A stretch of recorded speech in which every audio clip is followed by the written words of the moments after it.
This City Council meeting of June 24th, 2025 is called to order. We will begin with a moment for prayer or reflection.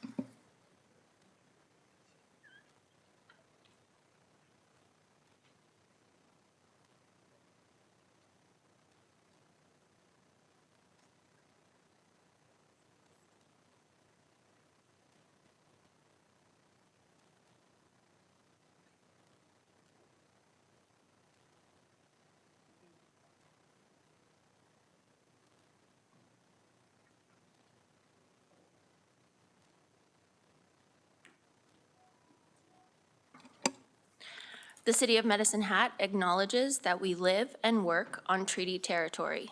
The city pays respects to all Indigenous peoples and honors their past, present, and future. We recognize and respect their cultural heritages and relationships to the land. Adoption of the agenda.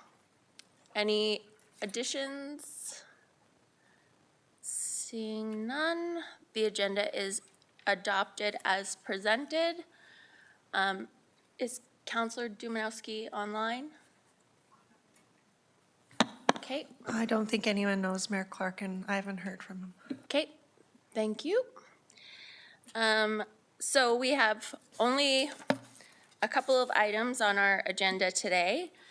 We will begin with the public hearing, and we'll have a scheduled break at 6 p.m. and every 2 hours thereafter at the discretion of the mayor, just so you can plan your time.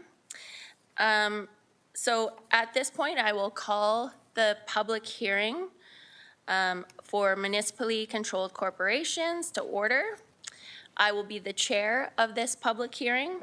All verbal interactions should be directed through me. The purpose of this public hearing is for council to hear and consider submissions from the public regarding the potential incorporation of a municipally controlled corporation with the city as the sole stakeholder.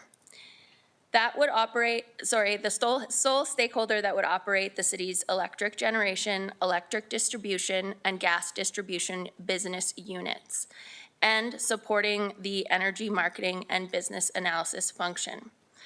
Administration will make a presentation first, followed by an opportunity by elected officials for questions of clarification. Then I will ask the city clerk to read the notification report. I will then call from verbal submissions from anyone affected by the proposed item, either in person or online. When speaking, please indicate whether you are a taxpayer, ratepayer, or both. Participants in the gallery will speak first, followed by those attending virtually. The in-person participants who registered their names prior to the public hearing will be called upon first, followed by those who have not registered.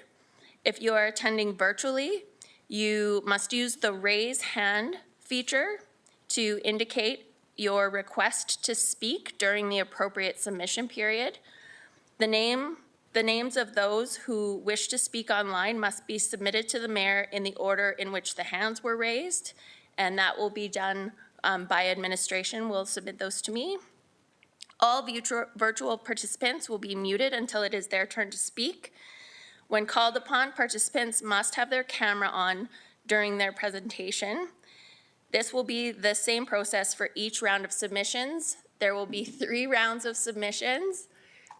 First will be those in support, then those in against, and then anyone else who feels that they have not been heard.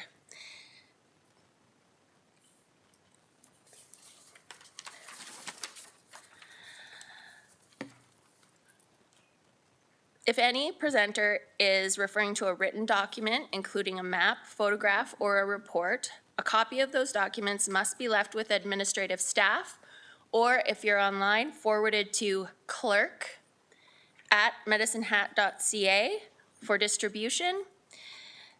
To ensure consistency and fairness among all participants, oral presentations from those in support or in opposition will be limited to a maximum of 5 minutes. A countdown timer will be visible on screen. At the end of 5 minutes, staff are authorized to deactivate deactivate microphones during the public hearing to avoid disruptions to the proceedings. No debate or discussion amongst the council is to occur, and no votes will be taken during the public hearing. Councillors will have an opportunity to ask questions of clarification from any presenter. First up is the submission from administration, the introduction. Can administration please introduce themselves? Thank you, Mayor Clark. I'm Rochelle Pancoast, Managing Director for Energy, Land and Environment, but also this afternoon here is Acting City Manager and sends her regrets. She had other commitments. I would also like to welcome the project team represented today. We have Director Tukshar in person, Director Barta in person, Solicitor Clausen is online, as well as a representative from KPMG, Mr. Tim Swanson. May I proceed, Mayor Clark? Yes, please do. So thank you, everybody. We've taken an opportunity to have a slightly longer presentation than is typical for a quick briefing ahead of a public hearing, but we recognize that the materials that have been available are relatively lengthy. There are multiple sources that we're hoping that everyone has had an opportunity to look through. We've conducted a couple of drop-in Q&A sessions. We've conducted a virtual Q&A session as well. We've also had our Shape Your City website populated with a dedicated page to this, and we have had an extensive Q&A process as well online with, I believe, I don't have the number handy, but I believe close to 800 visits to that page. So it has been quite an active effort with a lot of information, but we thought for the benefit of people here in the gallery today, as well as for council, we could do a bit of a Coles Notes to remind everybody of the basics as we consider this important topic. And this worked earlier.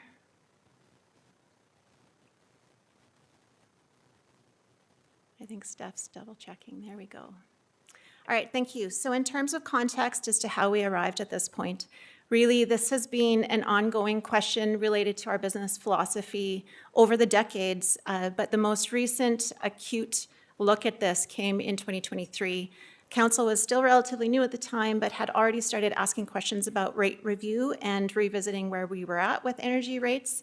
And ultimately that summer, we all experienced the very high commodity prices that year, and particularly July of 2023 is when regulated rates across the entire province, and the city had followed those rates, hit 32 cents per kilowatt hour.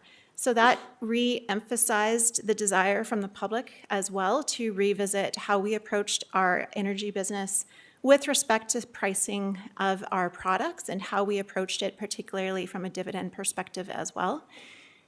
And we ultimately decided to pursue, as part of a three-point strategic approach, one of the pieces was to involve an independent third-party expert review with sufficient skills to really understand our current status of our energy business, what the outlook for our energy business was, and some of the unique considerations, particularly with respect to our very unique Electric Utility Act exemption and some of the broader landscape questions with respect to outlook.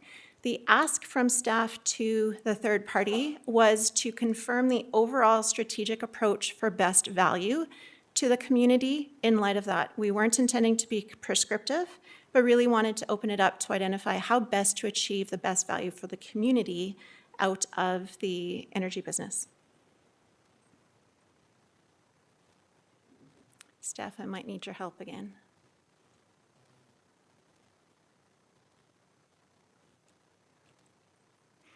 So fast forward in terms of strategic context, and we are in a very different situation today than even 4 to 10 years ago. We have a wonderful legacy of being the gas city, but that is now truly a legacy. We are no longer the gas city in terms of current state. We no longer are a large producer of natural gas, and in fact, we produce less than 15% of our natural gas need.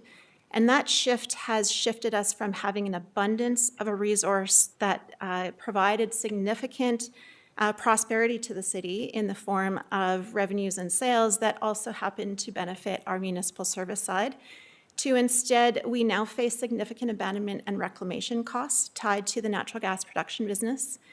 And for a while, our electric business had filled in the gap from where some of those revenues on the natural gas production side have been.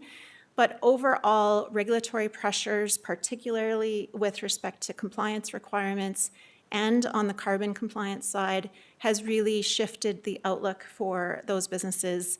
And that has caused increased uncertainty, particularly on the electric business side of things, and added significant complexity to the energy business. We've been the gas city operating gas-fired electric generation assets for over a century, and yet it's that very business that is being threatened by some of the decarbonization regulations. And we need to be mindful of how we continue to provide commodity-based supply into the city as the sole provider within the city. But the other reality is that those historic proceeds that have been quite abundant, that has shifted, and despite that, there is still a municipal reliance on those proceeds. It is typical that not only is there an operating gap where we dip into reserves for our ongoing municipal operations in the order of several million every year, but we tend to also access those reserves to the tune of $30 to $50 million for capital support every year. Those reserves don't exist without the profit centers that we have, and the energy business is a significant part of that. So the way we operate today requires the energy business to replenish those reserves in order to be sustainable, and that outlook has changed. We are no longer expecting to be able to replenish those reserves because, in fact, the outlook on the commodity side of the business is quite concerning and highly uncertain. If the energy proceeds aren't able to continue into the future as they have in the past, we really risk significantly increasing our property taxes to make up that difference and or to curtail services. And I will highlight that vulnerability exists both on the municipal and energy side with or without the introduction of an MCC. The suggestion of pursuing an MCC is in response to highlight that while we have been able to manage that business well thus far, the circumstances and the rules under which we manage that energy business are changing. The risk is increased, the complexity is increased, and the likelihood for, the likelihood for proceeds from the energy business has weakened. And we are keen to make sure that, I know Steph's working on it, that we are keen to make sure that we can keep that energy business viable, or we will really have a challenge. And the suggestion is that an MCC with a focused effort on the energy business and an MCC with a skill-based board is the best option that we have today to try to improve the outlook for the energy business as a whole for the benefit of the community. So really what we're talking about is a shift to the governance model. And ultimately, there has been a suggestion that this is a sale. It is not a sale. In fact, through the KPMG review process and the subsequent decisions made by the city, it was rejected that a sale would be an option. And instead, this is looking at the possibility of a municipally controlled corporation where the city is the sole shareholder and would continue to indirectly own those three identified business units as the sole shareholder. The proposed MCC would be governed by an independent, skill-based board of directors who are accountable to the city as the shareholder, and the city's continued ownership plus the controlling unanimous shareholder agreement and other governance documents would define that relationship between the city and the MCC to ensure that the appropriate parameters and interests from the city are reflected in pursuit of the energy business as operated and directed by the board of directors, but also to make sure that we have a chance to appropriately retain and respect and preserve our Electric Utilities Act exemption that provides value to both the business and to our customers. So the businesses in question are the electric generation business, the electric distribution business, and the gas distribution business, together with the supporting energy marketing and business analysis function that provides commercial service and additional services to those three groups. So a bit more detail in terms of the governance. Today, council wears 3 hats. I think council has felt that regularly on occasion. That's not always easy to separate the hat. And often by having a combined hat, there are compromised outcomes.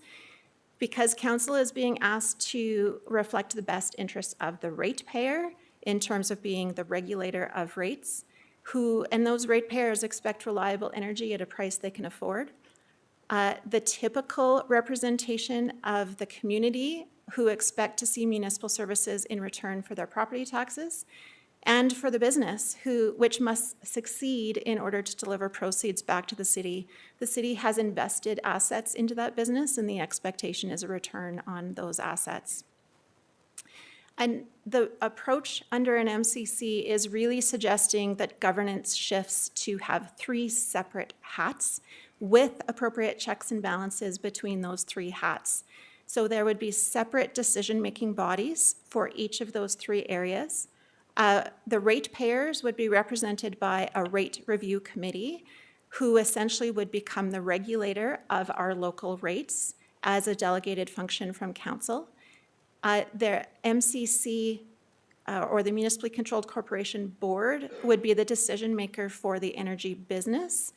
And that would leave City Council to focus on what is typical of making decisions in response to municipal services as paid for by taxpayers and by user fees.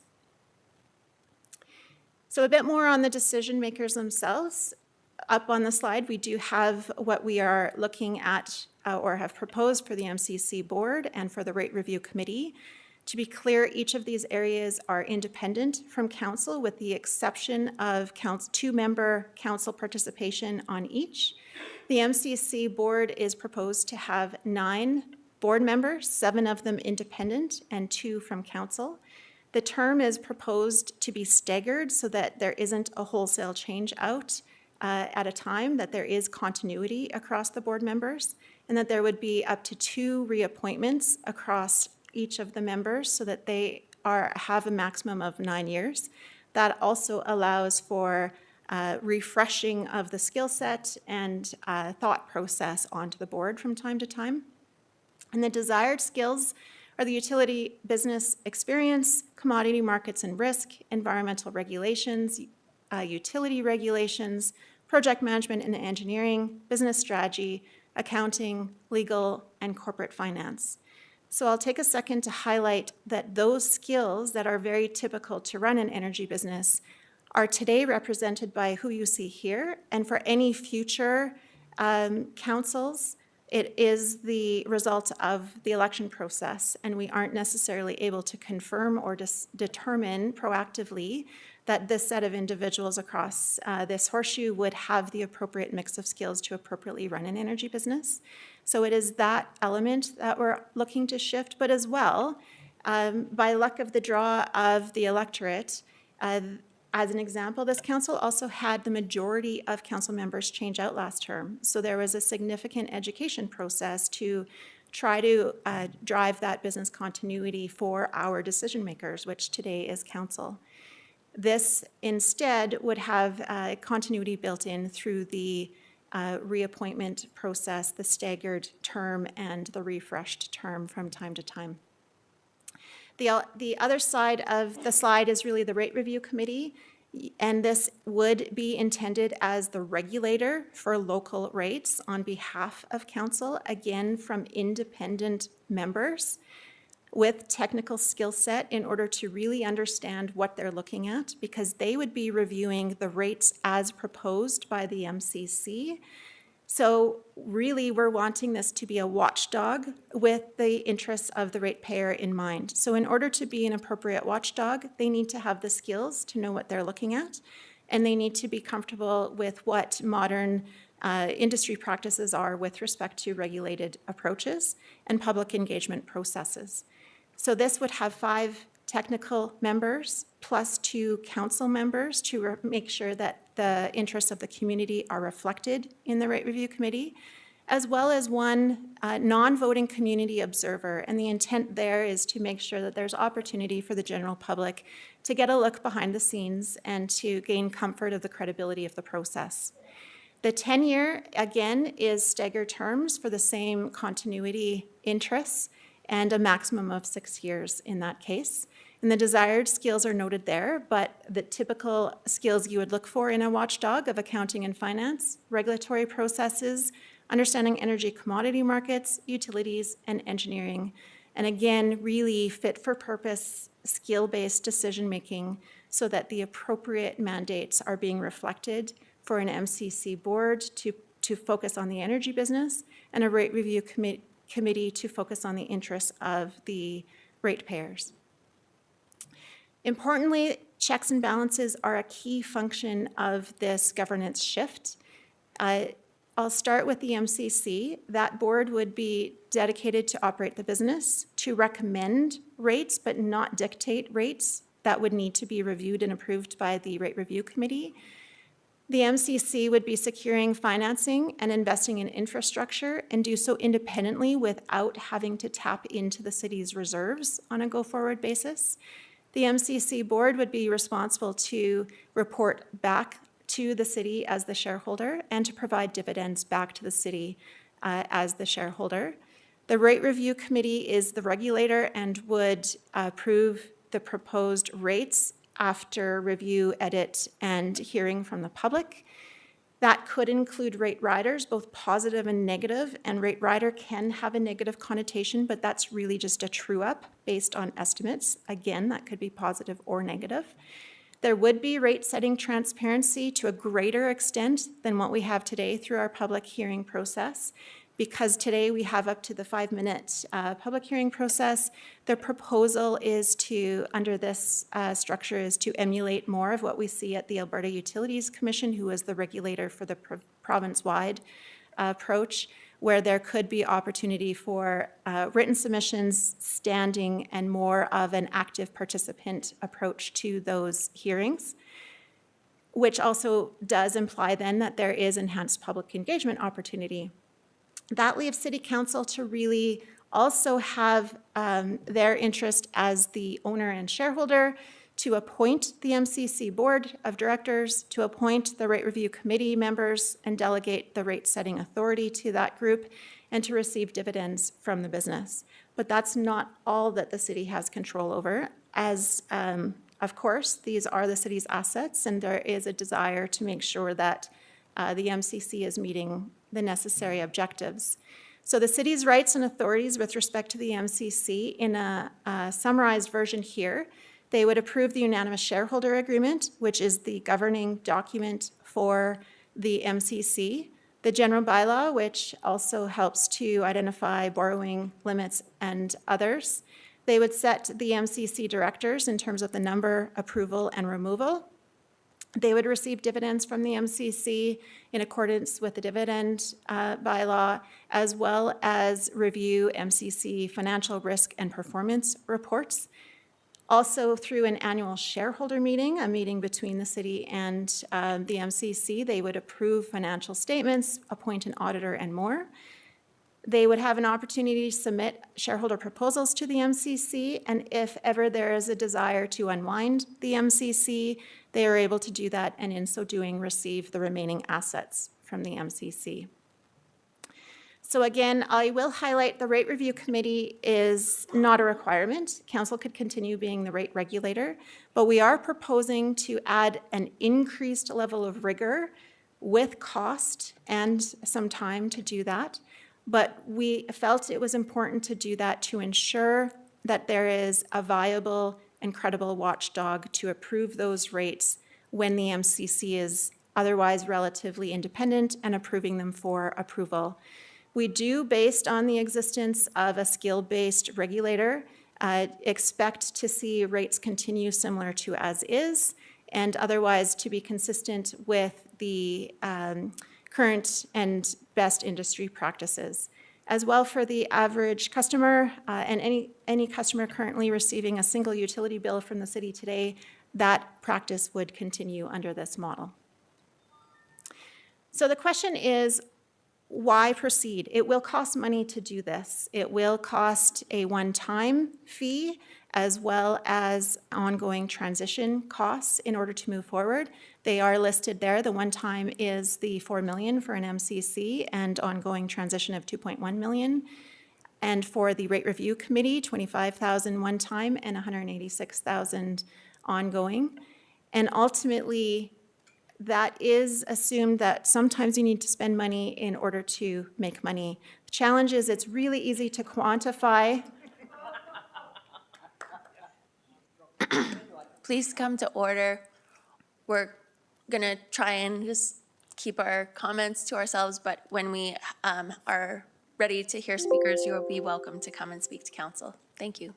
Thank you, Mayor Clark. And I know that can be a flippant statement, and it wasn't meant to be. The reality is it's easy to quantify costs that we have direct and immediate control and understanding over. It is harder to determine the value that may come from introducing the skill-based approach, but I'll talk through that in a minute because there is some leap of faith. I will 100% acknowledge that. But this has been a proven model, and we believe that by introducing those skill-based boards and committees, that there will be an opportunity to drive improved results that will overcome those costs and actually drive value for the business itself and therefore for the community. By introducing a skill-based board, we would be and the rate review committee, we would be increasing governance in a very complex area that isn't typically asked of municipal councils. We would be reducing the liability and risk for the city by separating the MCC and the energy business legally and financially. We would be driving a fit-for-purpose financial treatment for the energy business towards international financial reporting standards, similar to what its peers would face, unlike what is assumed today under the public accounting approach. The MCC would have additional funding tools available to it to explore. There would be a requirement to maintain and a natural desire to maintain competitive rates. The requirement both through the approach of the rate review committee, making sure that the best interests of the rate payers are protected, but also because this, on the commodity side, where it's not regulated on the exports, there's a natural opportunity to try to keep costs as low as possible in order to compete for export volumes into the provincial market for electricity. And ultimately, we do believe there is an increased potential for long-term dividend growth with the addition of a skill-based board, particularly because those skill-based boards will have that skill set who can both challenge staff recommendations appropriately with experience, but also enhance strategic discussions with staff to make sure that we are investing in the appropriate areas, because we have over $500 million in our forecast capital spend in the next 10 years alone, and that's before considering any energy transition obligations defined by regulation. So there's considerable opportunity to hone in, be focused on where we can be as disciplined as possible for the energy business for effective outcomes. And I will also say that to be the case on the municipal side. Having a blended approach historically has allowed an ongoing reliance of municipal servicing and revenue requirements from the energy business. By separating them, there may be opportunity to drive increased discipline on the municipal side as well with respect to spend and services. And ultimately, it is a proven model. But I'd like to make a comment that pursuing an MCC is not about taking away the energy business or control from the community, but about focusing efforts to give a stronger chance for the energy business to survive and maybe even thrive so that it can still benefit the community. If we don't navigate the weak commodity outlook, material capital investment requirements, and increasingly complex realities well, our dividends could dry up. The municipality is dependent on dividends today to the tune of several million per year in operating and another 30 to 50 million in capital. The municipality would need to replace any lack of dividends with higher taxes and reduced services. Further, if the business can't stay competitive with other providers, then we either face increasing rates to keep the business afloat, or more likely, consider selling, which also loses far more control, because we certainly don't want our ratepayers paying more than they should compared to the rest of the province. Nobody in our community wants that. This is about recognizing this is a business for our community, but perhaps is no longer best run by our community to stay viable.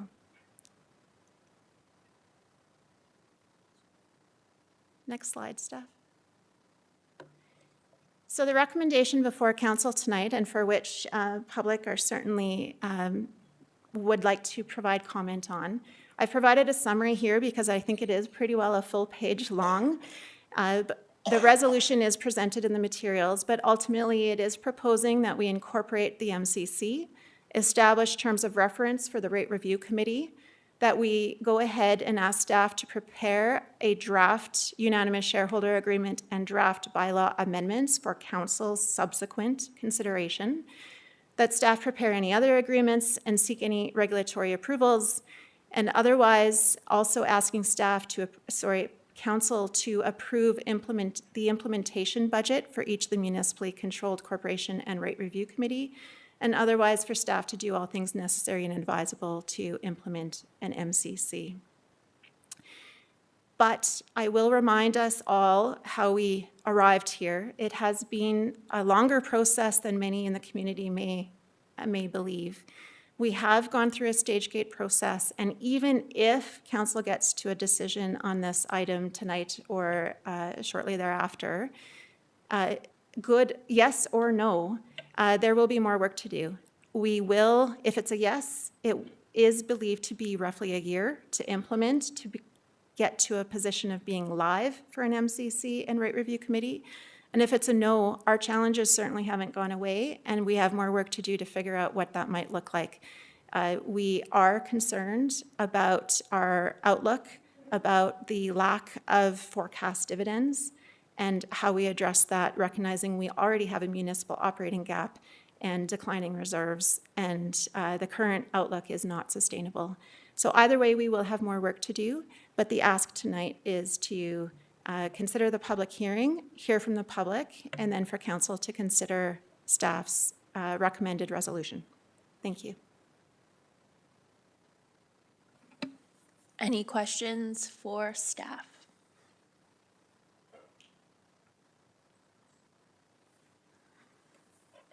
Okay. So I have a question, but you can answer it from your seat.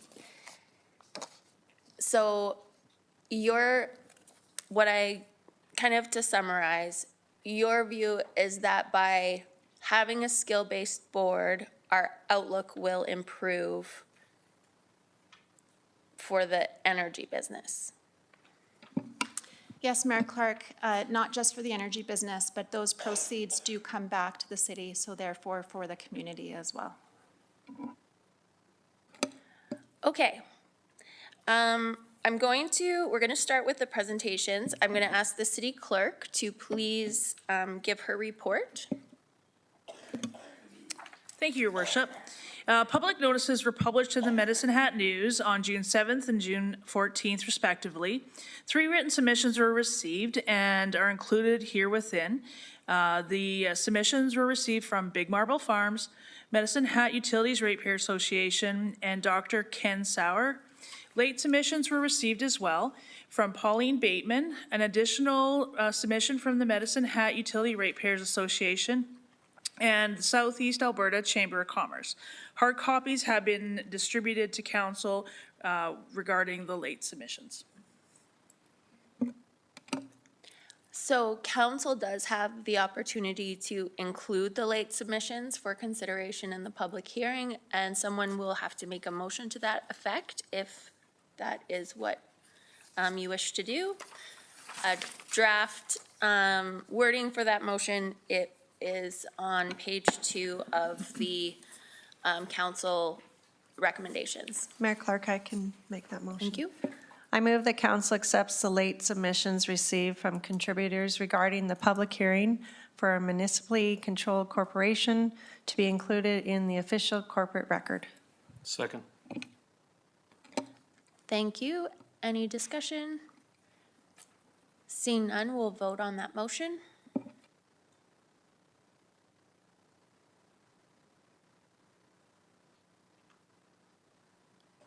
That's unanimous. I would also like to note that if council wishes to, at any point, it can adjourn the hearing to another date to continue the public hearing if we want. Once the public hearing is closed, that's it for the public hearing. However, we still have the option to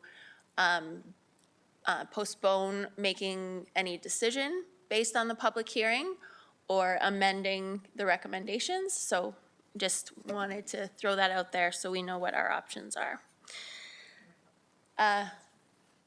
You have a question? Oh, sorry, Councillor Sharps. That's okay, no problem at all. My question to the chair is, I do have a list of questions for administration, but I also wanted to wait until I heard from members of the public, because some of my questions might dissipate through that conversation. Are you okay waiting, or would you prefer that I ask my questions now? You will have an opportunity to ask questions of administration throughout, and at the end before we close the public hearing. Okay. Thank you. Okay, so this is our first, so technically our second time with online submissions, but we didn't have any submissions that day, so we're gonna potentially run into some issues, but we will try our best. So we're going to now deal with the in support presenters. And so I have those who have registered.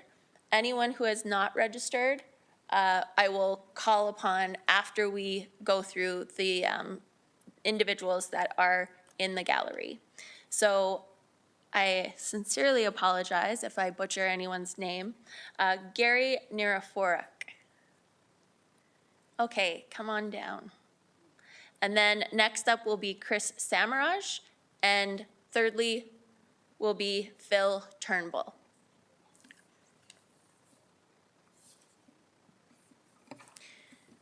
Good day. Welcome. I'm Gary Nikifork. I'm a ratepayer here in the city. Your Honorable Mayor, Councillors, ladies and gentlemen, thank you for the opportunity to speak to this matter tonight. I'm in general support of the Rate Review Committee and Municipal Controlled Corporation, but with conditions and caveats. My name is Gary Nikifork. I moved here about 3 years ago. I'm not sure yet if I qualify to call myself a hatter at this stage. I'm a native Albertan and have worked my entire career as a professional engineer in the oil and gas sector with over 35 years of management and technical experience in senior, intermediate, and junior companies. I have worked in the past on submissions by the Canadian Association of Petroleum Producers to the National Energy Board on matters relating to the regulated oil pipeline tariffs. I am familiar with the principles of cost of service and cost causality models used in setting rates for tariffs on regulated pipelines and utilities, including electricity.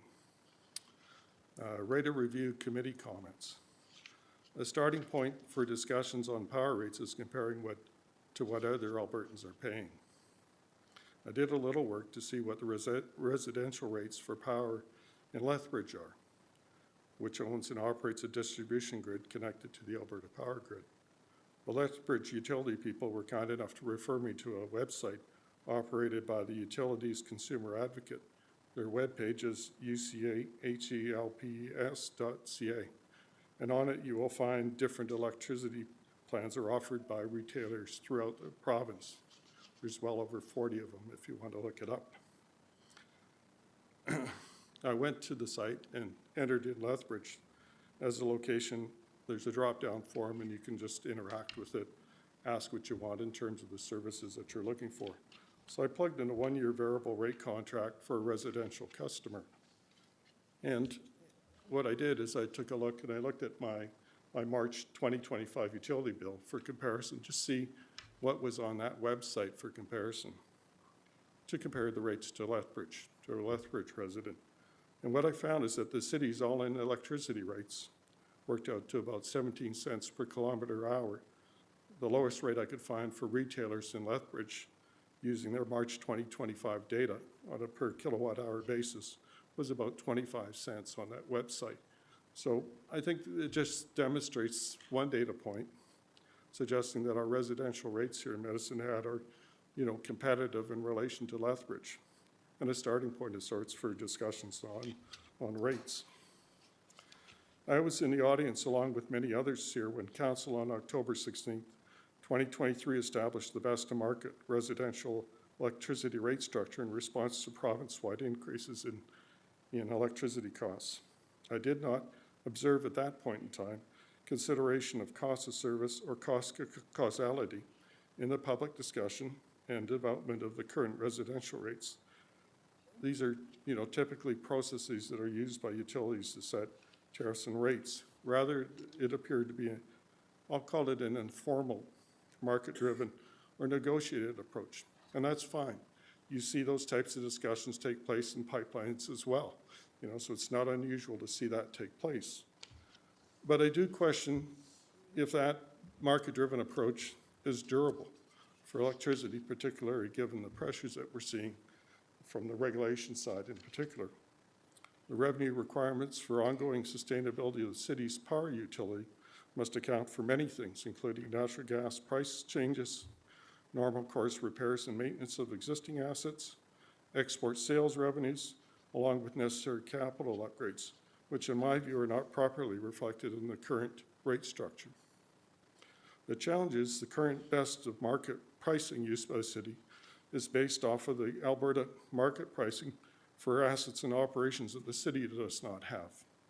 Wind and solar power, cogeneration operations, and new high-efficiency, large-capacity combined cycle natural gas generation. The recent addition of new generation assets into an oversized electricity market is also squeezing out lower efficiency, higher cost generation and leading to suppressed electricity pricing. In other words, our best of market approach is an apples to orange comparison. I'm running out of time, so I'm going to get to my key points. Number one is, I believe that a rate review committee reporting to council can provide viewpoints that are assistance to council and the community in determining competitive and fair power rates to all its customers and ensuring the long-term viability of the energy division. I do believe as well that the MCC has merits of providing independent advice for council. But given the dynamic nature of both the electricity market and emission-related regulations involving both the federal and provincial governments, it may be prudent to defer a decision on the MCC to a later date. I would suggest at this point in time that council consider a test drive period for a rate of review committee and the opportunity for the council, the community, and businesses to work with this committee. Thank you for your attention, and sorry for running late. Thank you. If you wouldn't mind staying just for a second, just in case there's any questions. And I will note that I can't see the speakers list. Councillor Hirsch. I guess we're not using the speakers list. So, sorry, can you just tell me your name?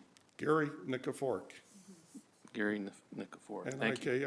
Nikiforuk. Appreciate that. Yes, So my question actually is to Managing Director Pankos. Gary referenced went onto the website, and I've been on it as well, and he mentioned about looking at his existing utility bill, but is that existing utility bill, is that a fair comparison currently when we froze the rates, which is really kind of what we're doing right now, subject to where we're going on this? So is that something of his approach that you would deem accurate, or is there something behind it? Is there some noise behind it? Acting City Manager Pankos. Thank you. Through the chair to Councillor Hirsch. As aptly named, it's an interim rate approach until we were able to complete the energy business review. because it was felt the Energy Business Review would inform how to proceed. Right now, Medicine Hat ratepayers only have the single choice, so we opted to provide it based on wholesale market prices on a rolling average basis, subject to a floor and a cap. And yes, indeed, I can confirm, compared to other one-year products in the provincial market, we are still significantly lower than the other products. So there is noise behind that number. We would anticipate to revisit the approach to drive both a regulated rate approach for commodities as well as additional product options once the review is complete, depending on the direction from council, with the assumption on the commodity side of being closer to recognizing that there are costs related to natural gas and other carbon and input costs. That number would float quite a bit, but something that would be at least as competitive as what we would see in the market. And of course, regardless, on the distribution side, we already do follow a cost-plus approach. And our benchmarking that we show annually as part of our budget process is that we remain the most competitive compared to other distribution providers in the province. However, we are facing significant asset end-of-life renewal requirements that may change that going forward. Councillor Hirsch, So follow-up? just to follow up, yeah. So I guess where I'm going with that, Gary, and so I appreciate the methodology. I guess the challenge is, what I'm hearing is that sort of pricing right now it's not even fluid, it's a static rate right now, but it might not be sustainable. So this is a temporary measure. So I appreciate the methodology, but I guess going forward, what I'm hearing is that there might be increases as we move forward. And I guess that's a bit of the challenge, how long this process takes, which is, it doesn't matter to me how long it takes. It does impact our pricing and what we're doing as far as the rate goes, so. If I can, Councillor You may, Hirsch, yes. I do agree with you on that comment. You know, it is a dynamic environment where we're seeing, of course, you know, in the last calendar year here, we've seen abnormally low natural gas prices. We've also seen a weakness introduced to the power market as a result of new generation coming on from a number of sources, cogeneration, wind and power, as well as some large utility scale projects as well. So I think the challenge is it's a moving number. It's a moving target, and right now you're in a static pricing range. And my concern as a ratepayer would be is that you're adjusting and recognizing those changes in however you formulate those rates. I think the goal of everybody here is to get to the lowest rate possible, make it affordable, reliable, and try and attract businesses into the city. And I think those all go hand in hand. So that would be my suggestion. So sorry I ran long, but you know, thank you for hearing me. Thank you very much. I do have access to the speakers list now, thank you. And next up, we have Chris Samraj. Just a reminder, make sure everything goes through the chair. Good afternoon, Mayor Clark. My name is Chris Samraj. I am a taxpayer and a ratepayer. I'll be speaking in favor of transitioning the city's public utility to a municipally controlled corporation, an MCC. I served on council from 2017 to 2021, and decisions related to the natural gas and energy business were always among the most difficult for me. They were difficult because I didn't feel like I was adding anything of value when these decisions came before me. So Managing Director Pancoast or her predecessor, Managing Director Mains would come forward, say for a part, they needed a part to service a generator for a couple $1 million. You know, for those types of decisions, in what capacity was I telling them no or yes? I mean, obviously I did my best to try and learn, and you try to do your best to get up to speed on these things. But even the most intelligent, most capable counselor who is not familiar with this field, I think there is a really steep learning curve there. Not to mention that you are torn in 10 different directions, doing all these different things that do take away your attention there. These were also different types of decisions than the political decisions we had to make. Political decisions don't require experts because those involve balancing different things, different values there. But business decisions are different. They do require relevant skills and experience. If I had applied to be an energy executive with my application, I wouldn't have gotten in the door. So I guess, you know, I think there is something to be said about skills and experience. I think the political question that council is balancing here is what is the benefit of a public utility? So I mean, traditionally, it's, the two choices have been a dividend to the city or affordable like electricity rates, or some balance between the two. And most of the comments I think that we're gonna hear tonight are gonna relate to one or the other. This is a question that the city debated 2 years ago. It's a question that we're gonna debate tonight, and the election as well. And I don't expect that we are going to reach an answer to that, because balancing these things is not one place. It's constantly shifting, it's constantly changing. This is a question that we're constantly gonna be debating. But transitioning to a municipally controlled corporation still leaves council in charge of that political question. But an MCC is a better governance model because it allows council to focus on that political question, leaving operational decisions to others better suited for that. I think we all agree that we want a stable, sustainable public utility. I think an MCC is the best way to accomplish that. There's always going to be tweaks that this council and future councils can make to fine-tune the MCC model, the rate review committee, and the dividend policy. But I don't think we should confuse those things, like the political question with the operational one. Council can always change its mind, but I think this is something worth trying. Thank you. Thank you. Any questions for Mr. Samraj? Councillor Sharps? Thank you, through the chair. Just a quick question, Chris. So when you were sitting here, you're absolutely right. When you're sitting here as a councillor, and I was hoping that we would hear from other councillors in the past that sat here, because you do understand. But I guess my question is this: if you're sitting here in your past and you're saying that all your past experiences, it would have been nice to have a governing board, what is the difference between doing an MCC or a RRC and potentially just having an advisory committee with no $4 million cost? What would the difference be? So instead of, and I'm going to play the devil's advocate, instead of another level of bureaucracy, potentially, I'm actually still listening to all the arguments, talking. So if there is not another level of bureaucracy, what's the difference between maybe just getting an advisory committee? Because I know that's something that we did in the past. We've had an advisory committee work directly with executive and state council kind of in the loop, one or two, and the decisions were made. What would the difference be in your perspective? I guess from my perspective, I mean, the decision-making would still rely on council. So, I mean, council has the same problem it has now. I mean, right now, we're getting expert advice. I think there has been, these advisory councils before, but it still keeps council as the primary decision-maker, which I think you still run into the same problems before. We've talked about the amount of money this is going to cost. Again, I think there is a price to cost of doing business. I think we've been trying to do it on the cheap for a long time. And sure, I mean, you could do it this way. I mean, we've done it this way for a long time. But again, what other company would you do where you hire somebody with no relevant skills in this field to make, really complex decisions there? Again, I think there's political dimensions to this which are separate from the operational ones. I think that's the key question to keep in mind. Yes, go ahead.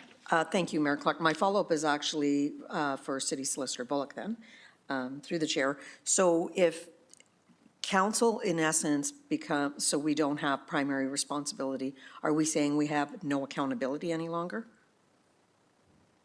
My understanding is we retain accountability for MCC. City Solicitor Bullock? Well, the city would be the sole shareholder and the owner, but the day-to-day operations of the MCC would be run at arm's length by the MCC board. The city retains some rights and authorities. You would approve the unanimous shareholder agreement. That's a big, important document. You've approved directors, you appoint directors, you fill vacancies of directors. And there's reporting requirements that require the MCC to report annually, even quarterly, to council.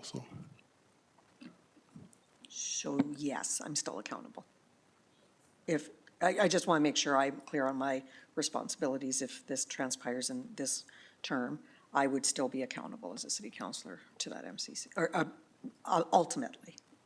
Kind of like police commission, we're arm's length, but ultimately we delegate that power over. But we still have ultimate responsibility.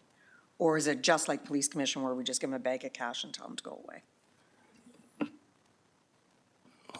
Like I said, the MCC would operate at arm's length from council.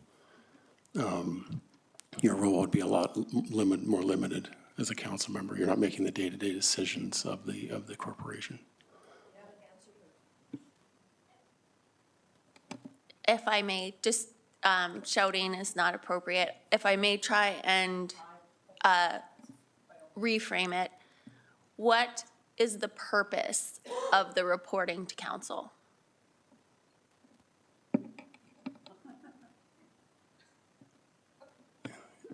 Yeah, perhaps I should delegate this. We have a solicitor on my team who was That's more involved in this than I was, and maybe I should defer that question. totally fair, City Solicitor Bullock.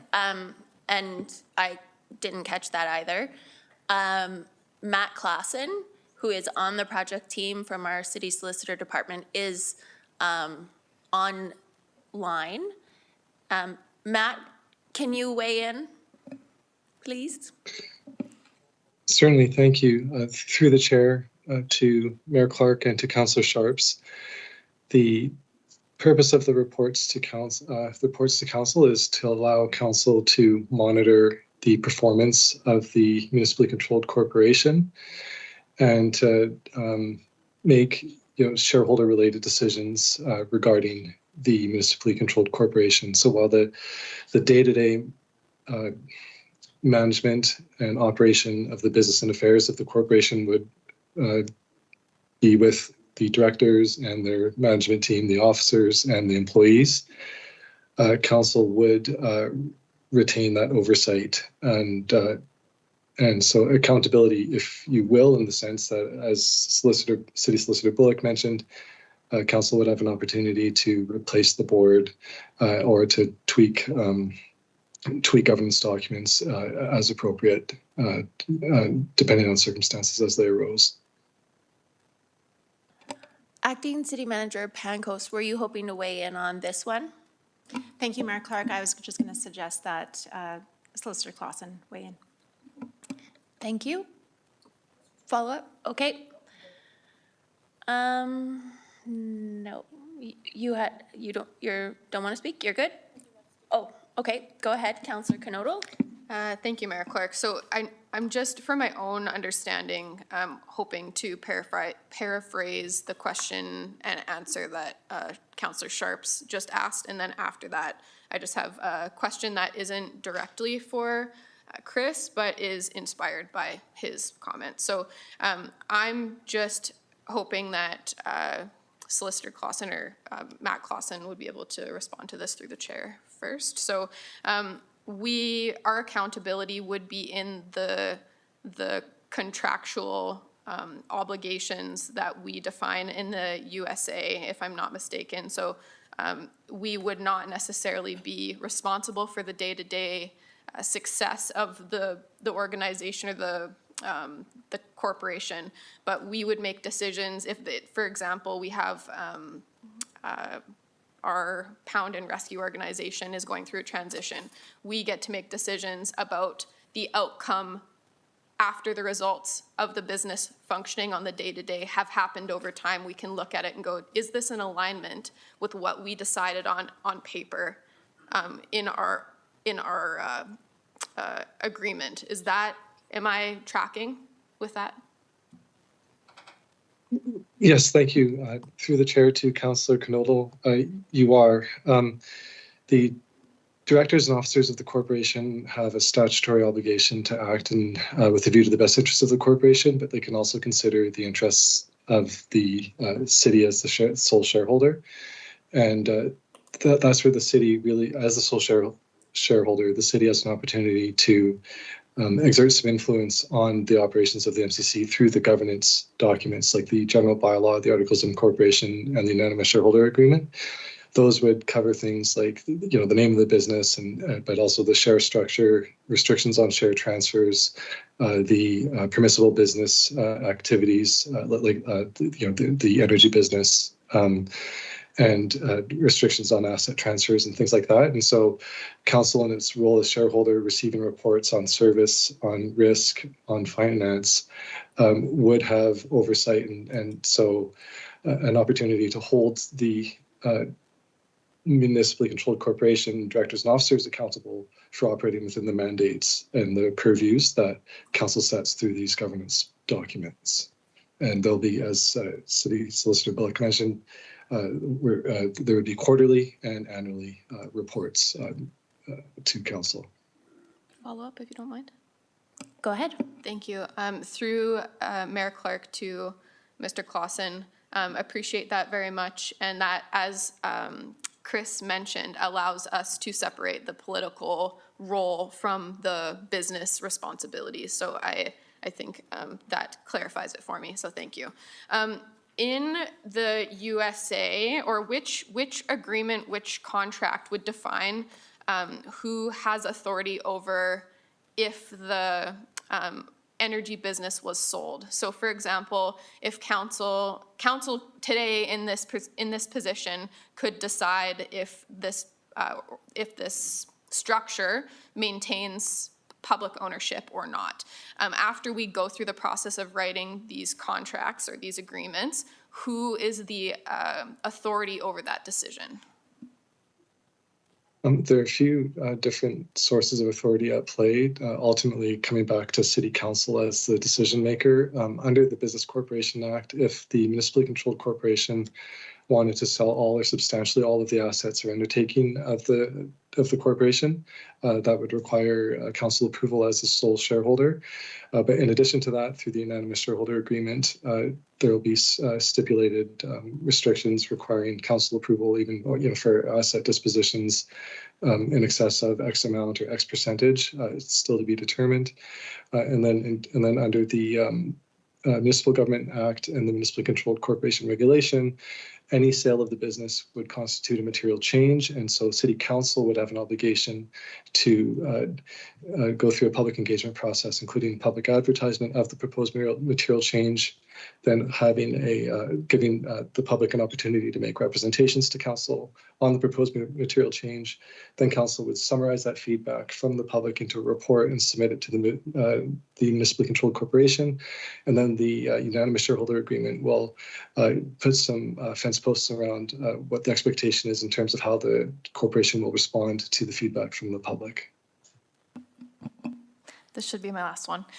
Thank you very much. That I think there's ultimately going to be some concern in the community that with any change, there is the potential fear of losing what we have seen as a extremely, extremely essential operation for the success of our municipality. So I think knowing that there is still council and public authority over that particular piece, to me, feels like a good news. Final thing is just we currently receive expertise through a singular channel, which is through our essentially Managing Director Pancoast and her team. So with this proposed model, there would be obviously more experts to receive knowledge from. Do you see the current model as being detrimental, or is it something that there could be more that we could be gaining? And maybe this is a question also for Managing Director Pancoast, more that we could be gaining from the wisdom all the way down to the boots on the ground than we are currently? Or is the need for multiple experts essential at this point? Acting City Manager Pancoast. Thank you, Mayor Clark, to Councillor Knodel. Perhaps I'll just express my own viewpoint. As you mentioned, that we have a great team of experts that are working to do what we can to represent the community in delivering this service. We always do our own research and checks within industry to make sure that we are doing the best that we can to remain competitive and modernized.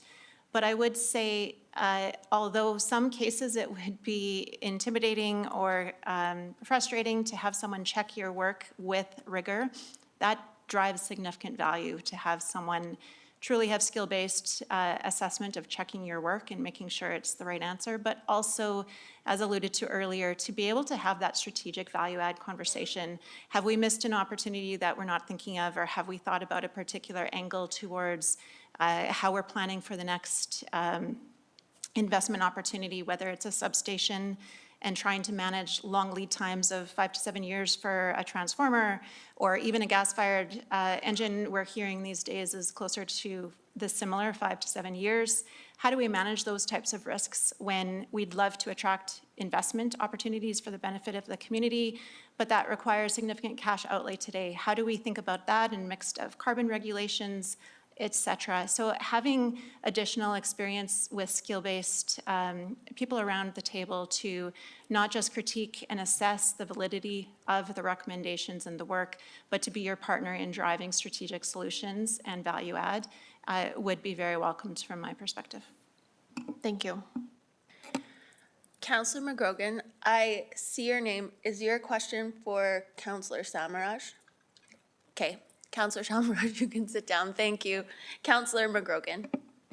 Yeah, thank you. I was going to let this kind of ferret itself out, but I think when we're talking about responsibility, and this might be a question for city manager, through the chair, it might be legal, it might answer this, but one thing the question about responsibility isn't whose responsibility at the end is this, and I think of a project that's facing us all right now of major significance, and it's the solar project. So I guess that might be a really good example to ask city manager or legal, whose responsibility is that decision with an MCC in place? How does that change a decision of that magnitude? Because I look at something like that, the solar project, and say that's a significant business investment.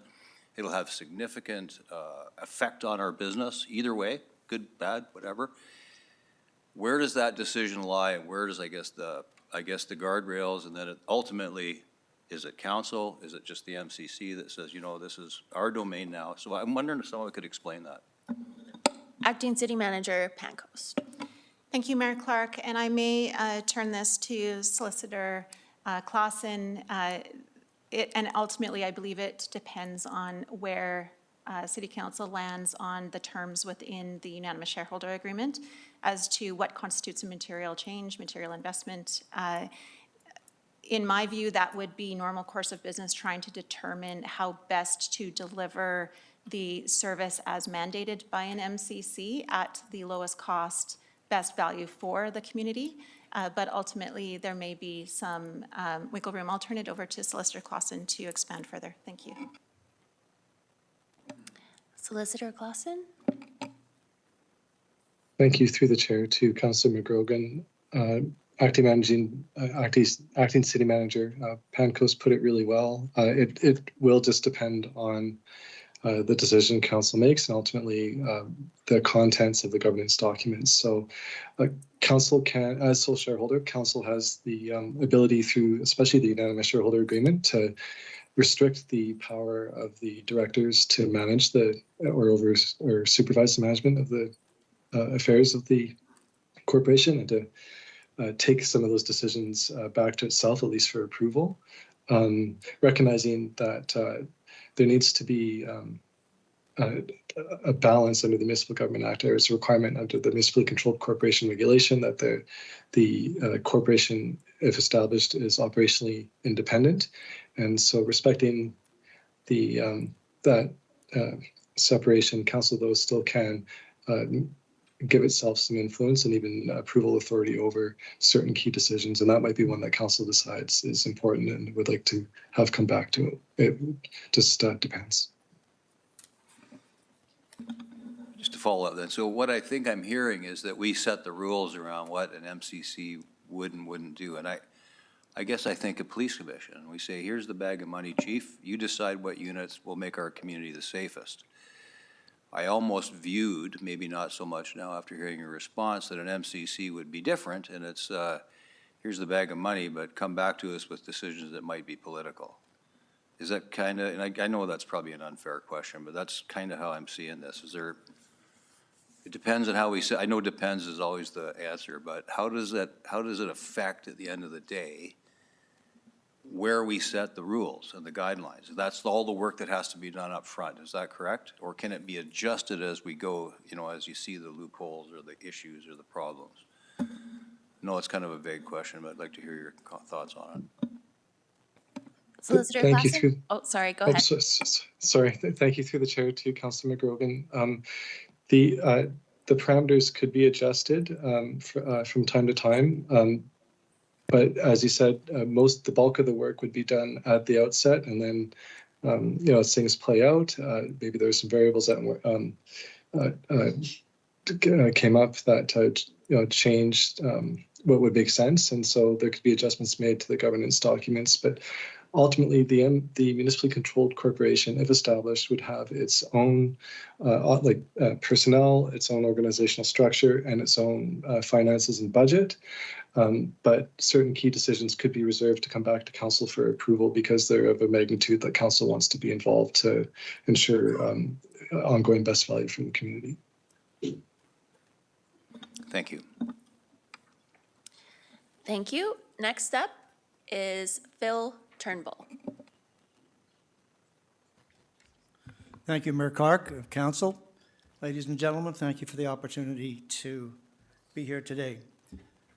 I'm a ratepayer, and I've lived in Medicine Hat for 45 years. And my success for myself and my family has come from the opportunities that this city has provided us. We've done very well, so thank you for that. I've also been a member of council twice, 2010 to 13 and 2017 to 21. And I sat as chairman of energy, and I can tell you the number of hours that I worked trying to research, understand a very complex industry. I was a retailer, and so that was totally out of my realm of expertise. And I've always been in favor of putting people on the board of directors, whether it's you or MCC, who have enough talent, enough experience in the utility and energy business. And that's not an easy thing to get. The one thing that I'm in approval, by the way, and but I do have a couple of questions. But before I get that, we want to talk about how complex the business is. The price of natural gas today on the market is 20 cents per gigajoule. 20 cents. The lowest it's been this year is -2. You could actually get paid to take natural gas. The storage of natural gas in Alberta today, our storage capacity is 90% full. So what happens when you have a lot of everything?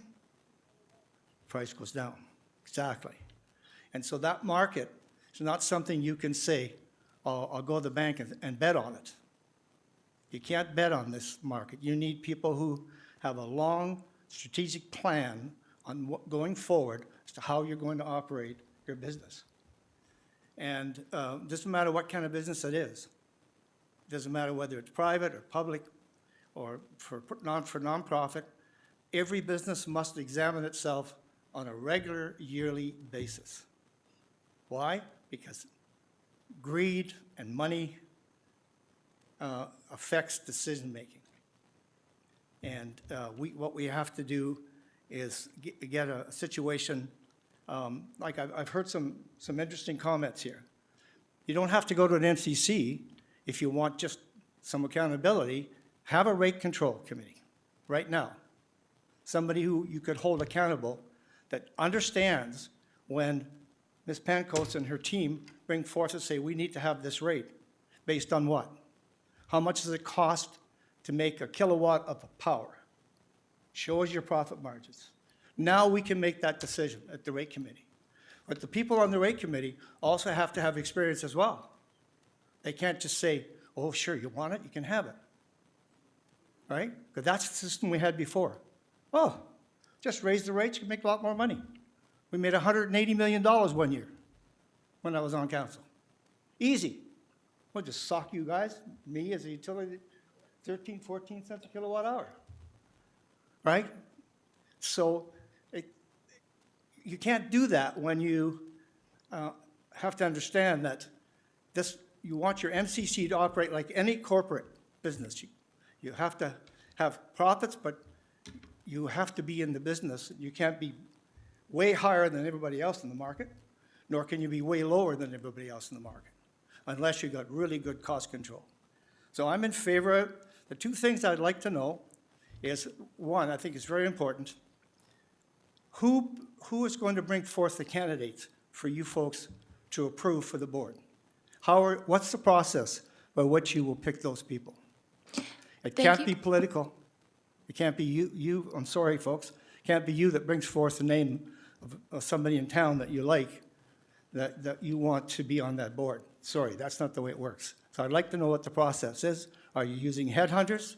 Are you using some other company to bring you the candidates that have interest on sitting on a board of a company worth $250 to $300 million? The other one is the same thing for the rate review committee. Their experience is the people that's going to control and keep that MCC accountable to us as citizens on price and utilities. So you need people on that board who have business experience that can say, let me see what your costs to operate are. What were your last year's costs to operate? Why is it so high this year versus last year? Because companies like to sway, make you think it's really good. Companies do that all the time, especially on the stock market. How do you think when they report their profits? Good profits, stock goes up. Everybody plays that game. Mr. So- Turnbull, yeah. your time has expired. Oh, yes, Did you thank you. just have those two questions, or do you Yes, have a? that's the only Okay. two questions I have. No, it's a, Thank you very much. Okay. So the questions are, how does council select the board members, and how does council select the rate review committee under the proposed MCC? Acting City Manager Pancoast. Thank you. Through the chair, the proposed approach, I'll talk about the permanent approach first, is that recognizing that the suite of board members, and the same would be true for the rate review committee members, would have a collective group of skill sets. And as their term expires and an opening becomes available, they will know what skill sets may be leaving and therefore missing from the future board or rate review committee. And it would be up to the board and the separate rate review committee to identify potential candidates who would have that mix of skill sets, present a suite of potential, or to nominate a suite of potential candidates for council's consideration so essentially pre-vetted based on the skill sets that are needed to complement the existing board, and council would be able to make a decision from there. We're also proposing that there would be a short-term transition board as well as a short-term rate review committee that could be filled through a nomination of a suite of candidates from the project team, who then would be presented to council for consideration. And then it would be up to that suite of that first transition board and that first transition rate review committee to identify their successors for nomination for council's decision from there. Any other questions? Seeing none, thank you very much, Mr. Turnbull. thank you. I don't have any more registered individuals either in the gallery or virtual. Is there anyone in the gallery who did not register who wishes to speak in support of the MCC?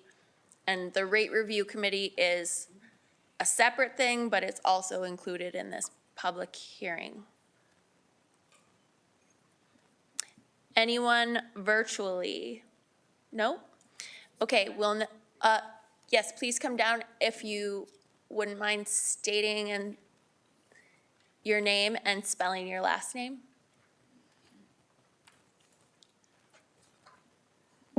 My name is Janet Ganzer, Ganzer. I'm hard of hearing, and I can't hear very well some of the conversation that's going on here. I should have been wearing my hearing aids.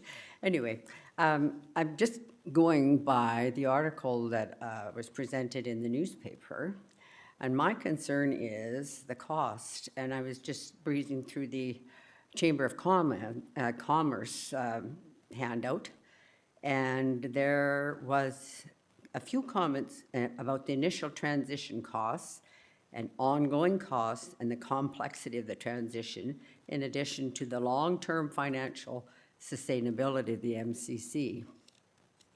And I guess what caught my eye in the newspaper article, the people who were doing the study estimate that the operating costs could be $2 to $3 million annually for system software licensing, new positions, plus hiring a board and top financial officials. Is that a correct interpretation of that money that's going to be spent? Thank you. Acting City Manager Pancoast? Yes, thank you. Through the chair, that is a correct representation of the ongoing transition costs. What is not included is that the value that is expected to help offset that cost from the addition of a skill-based board. Okay. And so if there's a plus, that's where the money's going to come from then? Let me make that's why I'm wondering, where's the source of the money? So I'm not understanding that. the source of the addition, where is the additional money coming from? That every year, annually, every year, you have to come up with $2 and $3 million. Thank you. Go ahead. Through the chair, it is anticipated that those costs would essentially, the one-time costs would be funded through reserves, which essentially has been filled or established through profit centers from the city. And on an ongoing basis, those transition costs would be funded by the MCC itself as a profit center. In fact, an MCC cannot exist unless it is a profit center creating profits. So those costs would be self-funded through the MCC.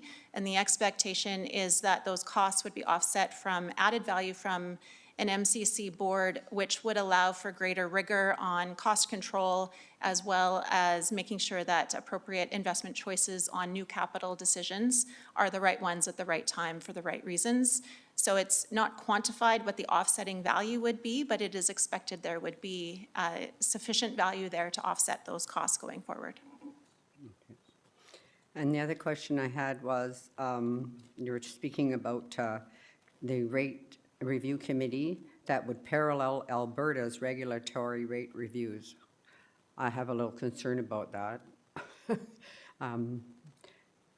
I think it was alluded to that sometimes the bigger corporations and who own, greed becomes a factor. I'm sorry. I am just, there's so much corporate greed now that I have a concern about that, you know, and if we're supposed to be paralleling what they're doing, what's that going to leave us as citizens of Medicine Hat?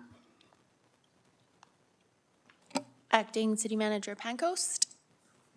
Thank you through the chair. And to clarify, the rate review committee is intended to be the regulator or the watchdog to represent interests of the ratepayer.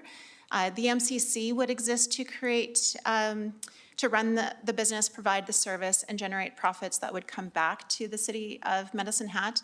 But the rate review committee is meant to temper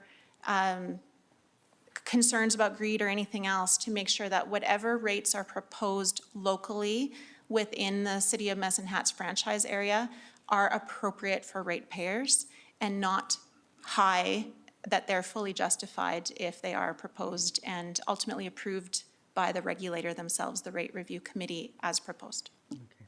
So the MCC will be answerable for all of that. Okay, good. Thank you very much. Any questions from council? All right, we'll move on to the people opposed. Again, I'll start with the people who are registered in the gallery. Those registered by putting the hand up, using the hand up function in Teams. And then if there are people in the gallery who haven't registered or virtually, then I will go to them. So the list of people who have registered in the gallery starts with David Condon and will be followed by Brendan Hilson.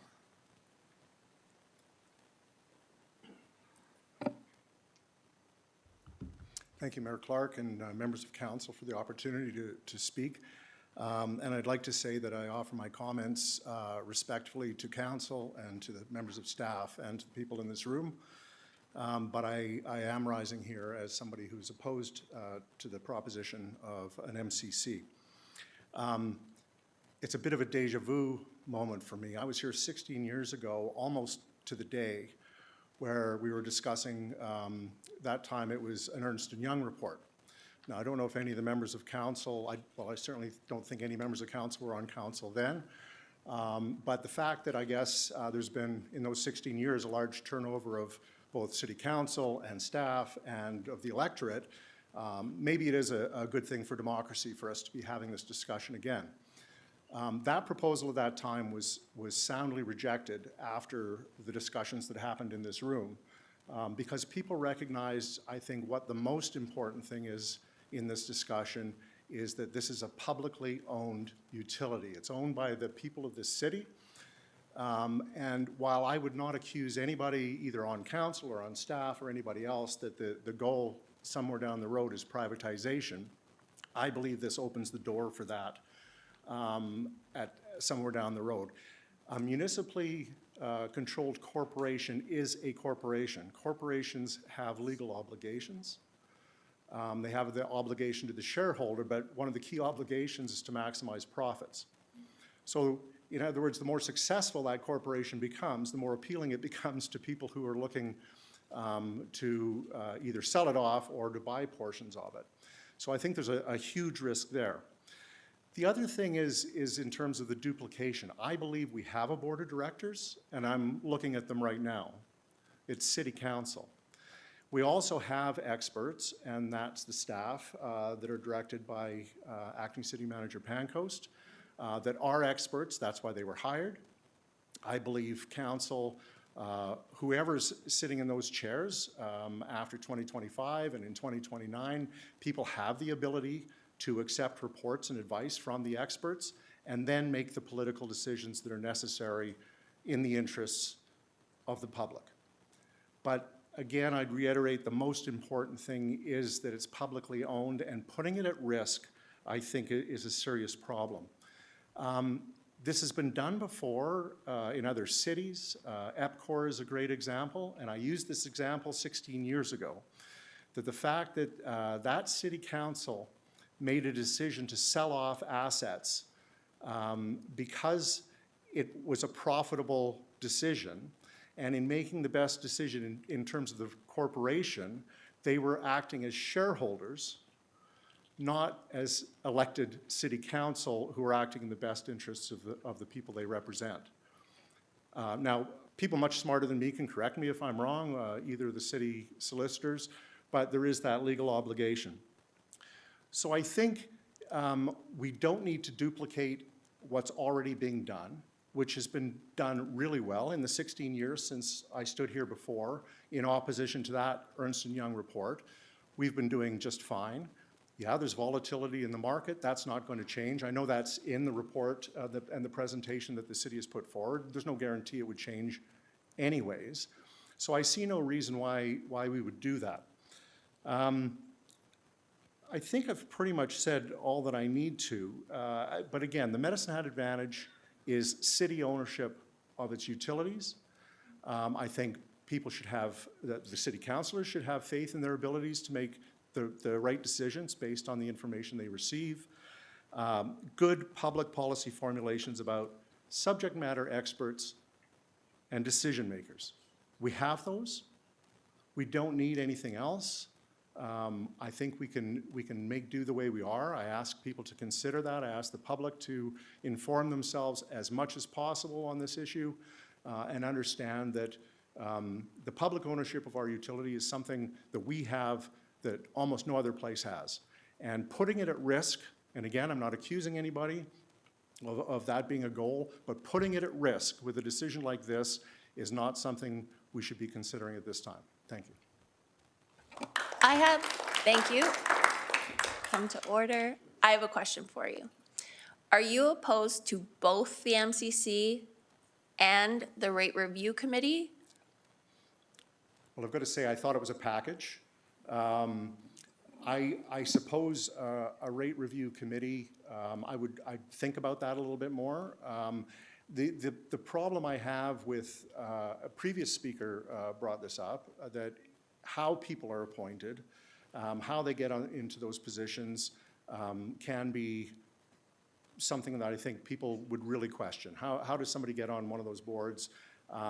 Again, not in an accusatory way, but it opens itself up to people talking about patronage or any of those other kinds of things. So I'd have to think about it a little bit, Mayor Clark. Thank you. And I agree that it is presented as a package deal, but the rate review committee could be separated out and done on its own. So that's why I asked the question. Thank you very much. Councillor Sharps. Acting City Manager Pancoast. Thank you, through the chair. And just to offer some clarity, under an MCC model, it's actually more difficult to try to sell any of the business units than under current state. In fact, we have some assets on the market today. Our natural gas business production assets are on the market today. We have, subject to decisions have not been made whether we will sell or not. We are exploring options. We have previously explored options with our electric generation business. As described by Solicitor Clausen, under an MCC model, there are more hoops and obstacles and burdens to go through in order to try to get there. Today, we don't require a public hearing in order to look at selling assets under an MCC model. That would be part of the requirement. So just to clarify, it's actually harder to sell assets under an MCC model than under current state. Thank you. Councillor Sharps. Thank you. Thank you, Speaker. I appreciate your input. And I did have a question when you talked about the level of expertise, and this is more through the chair to acting city manager. He has a very good point. Anytime we have a question, I can ask managing director, I can ask Director Tishker, and we always get an answer. Never have I been in a position where you've had to go elsewhere to come back. So we do have that level of expertise. So what is the added value? Through the chair to Councillor Sharps, I think similar to prior discussion, the added value is actually a bit for staff, but also governance, confidence for the community as a whole, that we are truly have a broader corporate governance approach of making the right decisions with additional critique and review, but also that strategic value add discussion through the addition of broadly experienced strategic level board of directors to the table, and being able to focus on the business as a business. Today, it would take some time to get a decision to come to council to get an outcome. We might be discussing as part of a budget planning process to talk about figuring out how to meet some of our cash challenges with, do we spend money on upgrade to a turbine, or do we look to upgrade a playground? Very different decisions. Focusing on just the business under an MCC, you could focus on the trade-off between the turbine or the right scope of the turbine or something altogether different in terms of our distribution assets, but all focused on the energy business. So a different type of environment for decision-making. Thank you very much. Brendan Hilson.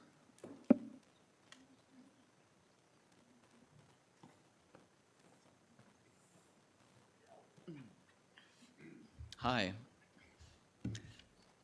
So I'm not necessarily opposed to an MCC because I don't know how to run an energy corporation, but I am opposed to this proposal. This is a weak proposal. So it does not, Director Panko started off basically with fear. So there's the $500 million that we have to spend. There's the weak outlook. There's the sea of red ink coming at us for years and years into the future. Commodity this and markets that.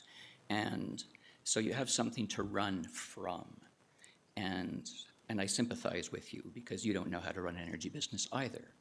And you want to run from this financial disaster that administration is telling you is bearing down upon you. And so they want to give you something to run to, and you are supposed to run to the board. And the board is presented as something with a magic wand that will somehow turn the $500 million of good money after bad, of just throwing money down a hole, somehow that's going to become wisely timed investment decisions. And somehow that sketchy commodity market and what they call a long-term outlook of 5 to 10 years is now going to become like this challenging environment that these experts are going to navigate through and return dividends to you.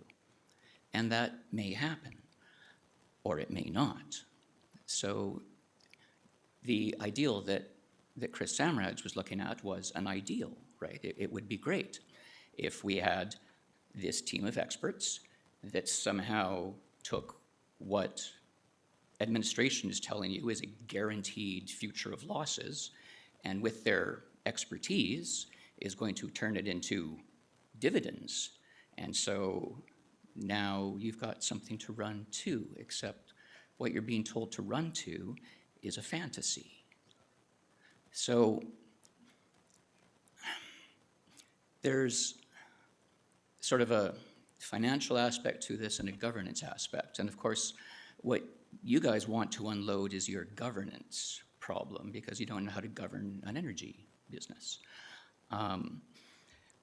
You aren't being given anything financially to run to, because all of their projections, all of KPMG's frankly magical projections, are just for losses. They're just telling you it's going to cost. The transition is going to cost. We're just, I mean, the business plan, as a business plan, isn't something that any business person would invest in.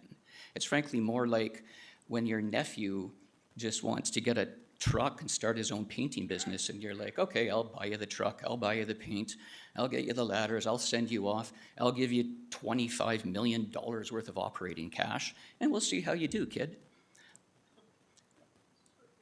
You guys are looking at transferring a ton of assets for no reason, because you keep them on your own books, to a company which will be well, okay, you're the only owners of that company, sure, but as with any kind of shareholder agreement, they're only accountable to you once a year.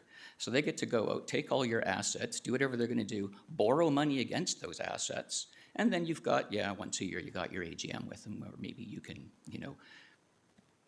put your own directions on them. But they're gonna, the more you build into that universal shareholder agreement restrictions on them, the less anybody is going to want to do it, okay? So financially, you've got nothing to run to. Governance-wise, the governance model here is just not at all well fleshed out. So they've budgeted like $27,000 for 9 directors, 7 of which you aren't going to control. That comes out to 30 grand a person. I think that's a number that most of you, except for Mayor Clark, are familiar with. And it's not enough. You've also got 4 subcommittees, which aren't, you've got an audit and a personnel committee. I guess all of those directors are also gonna have to sit on subcommittees. They don't have to live here. You could get these 7 directors from Mississauga, from Florida, from Tunisia, from Kazakhstan. They're never going to meet each other. They're only gonna meet over a Zoom meeting. You're not going to have any kind of team building. And where is their incentive? Because you're not paying them very well. And they're never going to work together. And they also don't necessarily know us. So Turnbull's worry that maybe we're just going to get our buddies here is a valid worry. But I'm also worried that you're just going to get people who are, hired over the internet and will take your $30,000. And they don't care if you sack them in a year, because it's not a whole lot of money.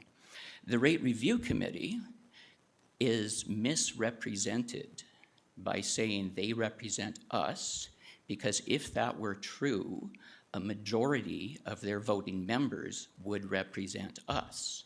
And yet, as the Rate Review Committee is comprised, it has 5 of 8 members who are not accountable to us. You are over time. Thank you for your attention. Thank you. Please do not approve the budget to take this any further. This should not go any further. Thank you. To order, please. Acting City Manager Pancos, do you have any follow-up on that? Do you have a question, Mayor Clerk? Go ahead. I'm not sure that I heard a question to respond to on that. You didn't, I just wanted to see if you had a response. Counselor Sharps? Thank you. I do have a question in that, have we determined the allocation to any board of directors in terms of salary yet? Because I understand like they can range anywhere between 40 and like 85. Have we made a recommendation internally? We have made assumptions through the chair to Councillor Sharps about the cost for a board member. And if I may ask Director Barda to bring that up. And perhaps to the prior point, if council does have a question as to which models were reviewed or discarded, we do have KPMG on the line as well. Thank you through the chair.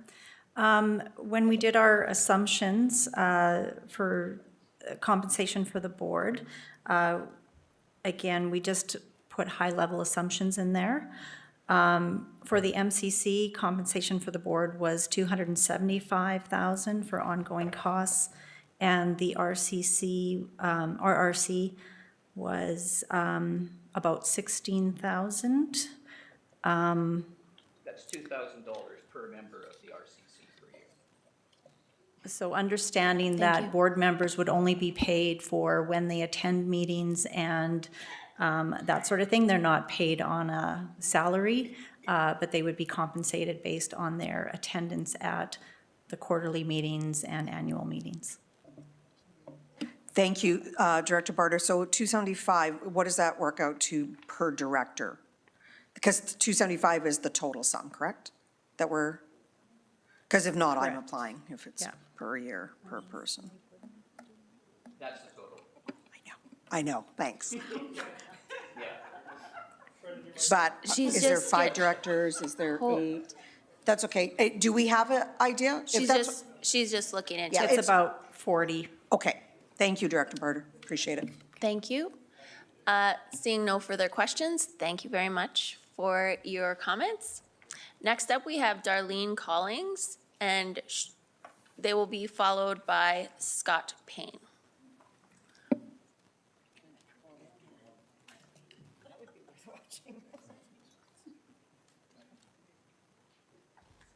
Hi there. Oh, I don't have to push a button. Good. My name is Darlene Collings. I am thankful to be here tonight, and thank you very much. I am a resident, and I'm also part of the Medicine Hat Utilities Ratepayer Association.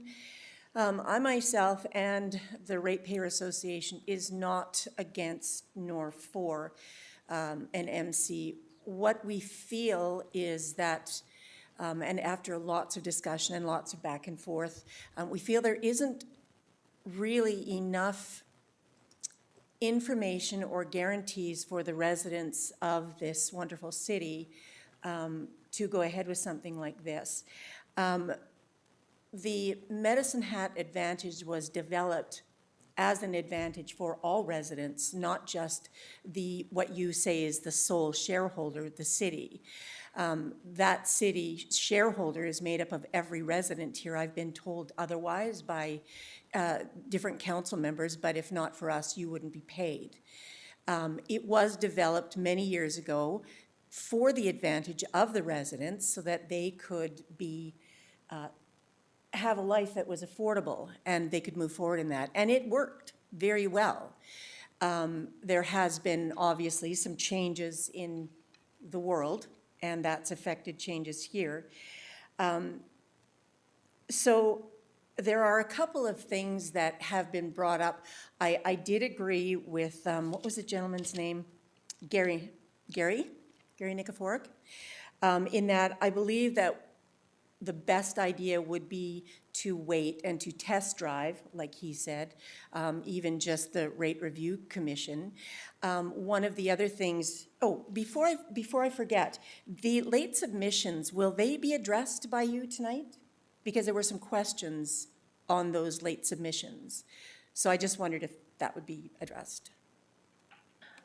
Thank you. So council reads the late, has read the, well, I can't guarantee, but they were Yeah, you did. available for us to read. Yeah. And if council has the same questions, they can ask those questions to administration. Thank you. Okay. Because there were some very good questions on some of those, as well as our rebuttal, the Medicine Utilities Ratepayer Commission rebuttal. So one of my questions is that we're talking about putting a lot of money into something that we really don't know as collectively how that's going to benefit us as citizens, because, and this, don't take this as any disparaging remarks about the city council or the staff, but the city residents see a lot of things happening that seem to be wasteful of our tax dollars. And instead of money being concentrated on infrastructure that is necessary to be improved or to keep the city running, it seems to be used for pretty bricks and things like that. And that is a concern for the ratepayers, because if we can't have any kind of, and we haven't been able to have any kind of recourse at this level, how are we going to be guaranteed any kind of recourse when it's at arm's length? And one of the things that I wonder, after sitting here and listening, is the discussion about the experts that are in the employment of the city at this point. But you're looking at moving it outside of those experts to other experts. So perhaps, nothing against you or your staff, perhaps we don't have the experts that we should have in the positions that they should be in. An ex-boss told me that he needed the right people on the bus and those people to be on the right seats on the bus. And perhaps that's not happening. And if it was, perhaps we wouldn't be having this discussion. So what I would implore this city council to do is put a moratorium on any large projects. No selling of our gas assets, no developing or moving forward with spending any more money on the Sama Solar Project or the municipally controlled corporation, MCC. Yes, that was right. Or any of those kind of expenditures, because you collectively will be here for only a little more than 3 months. And it's felt by pretty much every resident that I've spoken to that it's not right for this council to decide what the next council 3 months away is going to be strapped to. And I understand from what I've read and what I've heard, it's a lot for you walking in to absorb all of this stuff. But I also feel that it should be the next upcoming people that are going to be representing our city that make these decisions and not you. So I would ask for the moratorium. Thank you. Okay, no clapping. I am going to just ask if there's any questions for this speaker. No? Thank you very much. Thank you. Next up, we have Scott Payne. Oh, there you are. Scott Payne, followed by Wayne Knodel. Your Worship, councillors, thank you for this opportunity. I'm a bit parched, so if I break down, I'm not crying, you're crying. So my recommendation, I would really like to see a motion to table this until the first meeting in November for a new council. I agree. Okay, no clapping. Thank you. I would like my 4 seconds back, please. Your Worship pointed out several meetings ago that this should be an election issue. I agree with her on that. This is the end of your term, your mandate. None of you ran on it that I recall, and I did ask all the councillors lots of questions. There's a few other issues as well. This council, I don't think, is qualified to do this. This has been a very undisciplined council, a dysfunctional council, and we even saw it in the last meeting. There's a lot of tension between councillor members and the mayor. Like it or lump it, whoever it is, doesn't matter. if people are not getting along and can't talk and can't have meetings, then should they be making a major decision like this? So I think the next council should be doing that. Also on the discipline side, so we have $6.1 million on the table here today in the recommended motion. So if we do that, sorry, that's going to be $20 million over budget this year, and we're not at the end of June. And I've been tracking every meeting, and yes, it's all coming out of reserve, so it's not really operational. We have 2 years of budget, 2025 and 2026, both scheduled for 5.7% increases in taxes. I would like to congratulate Councillor McGrogan and Councillor Sharps because they've asked some really good questions.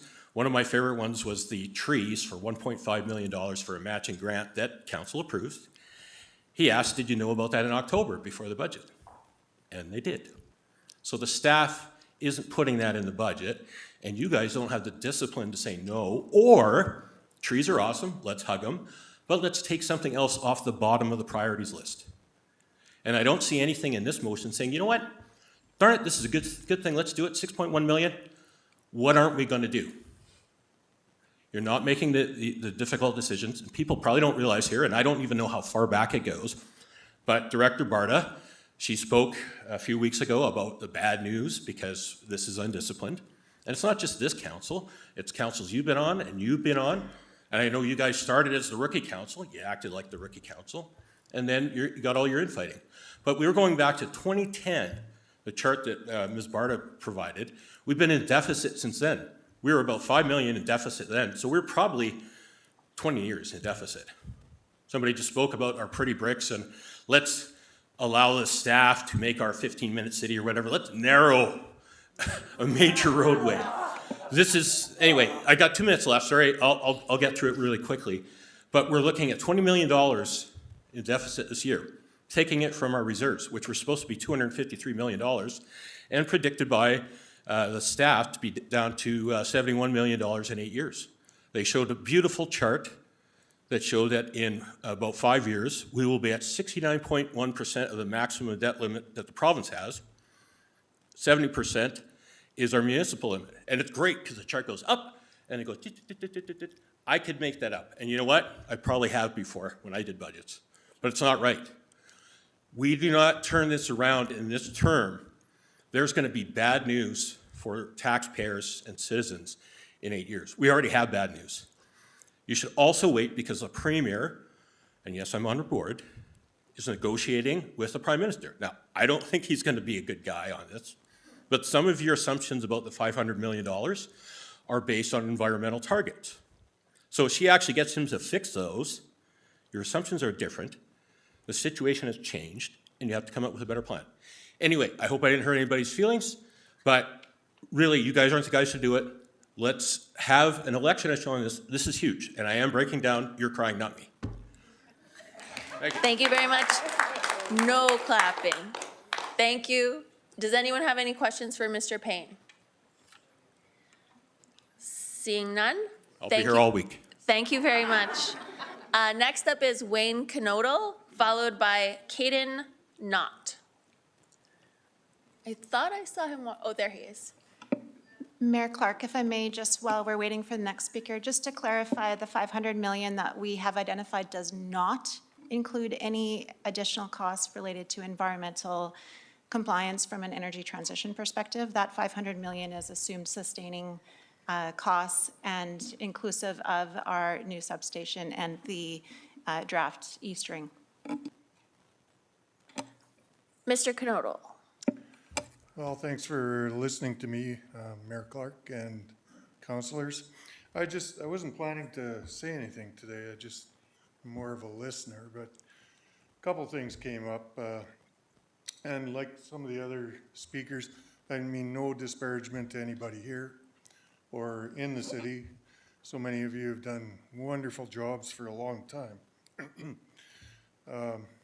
I guess first thing, we've had this utility for a long period of time, and it's sort of run really well, despite all the changes that have taken place, world wars, you name it, economic upturns and downturns, and it's the people that have been there seem to have done a good job.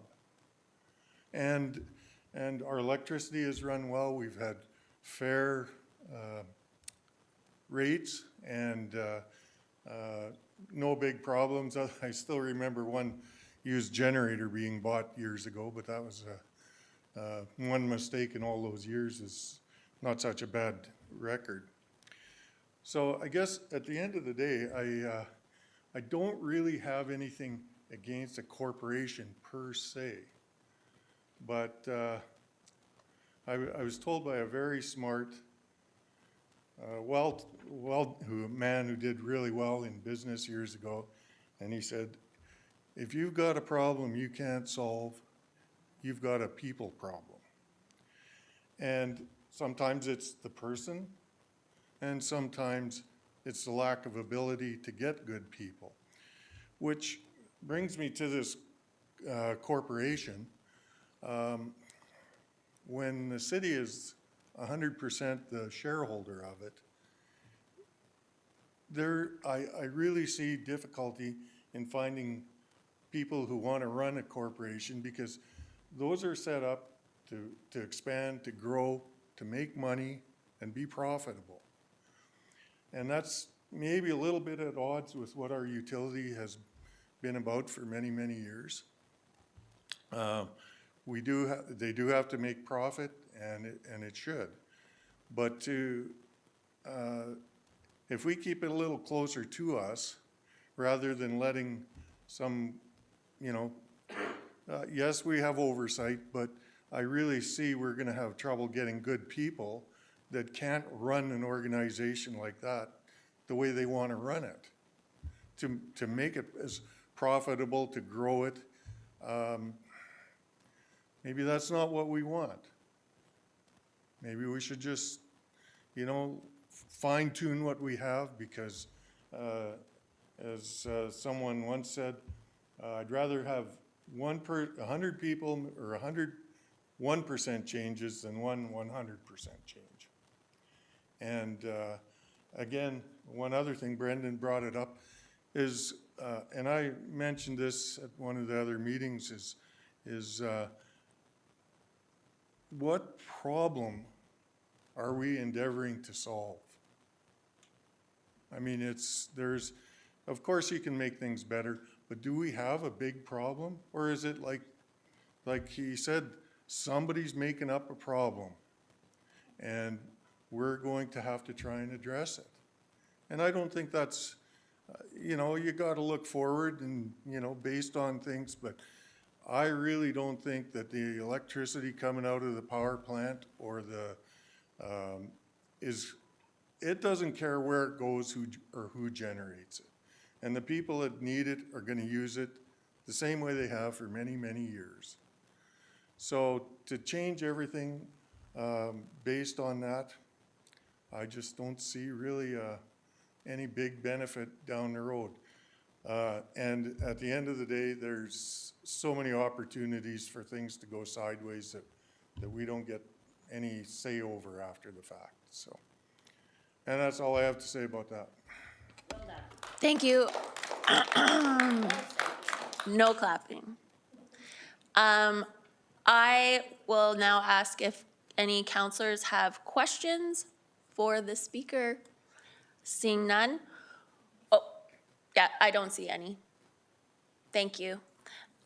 We have one more registered speaker in opposition, Caden Knott.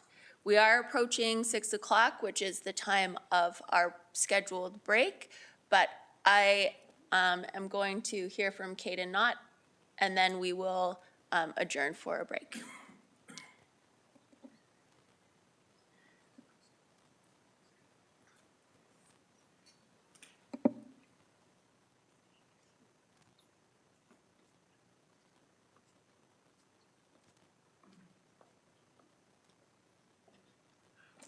Hello.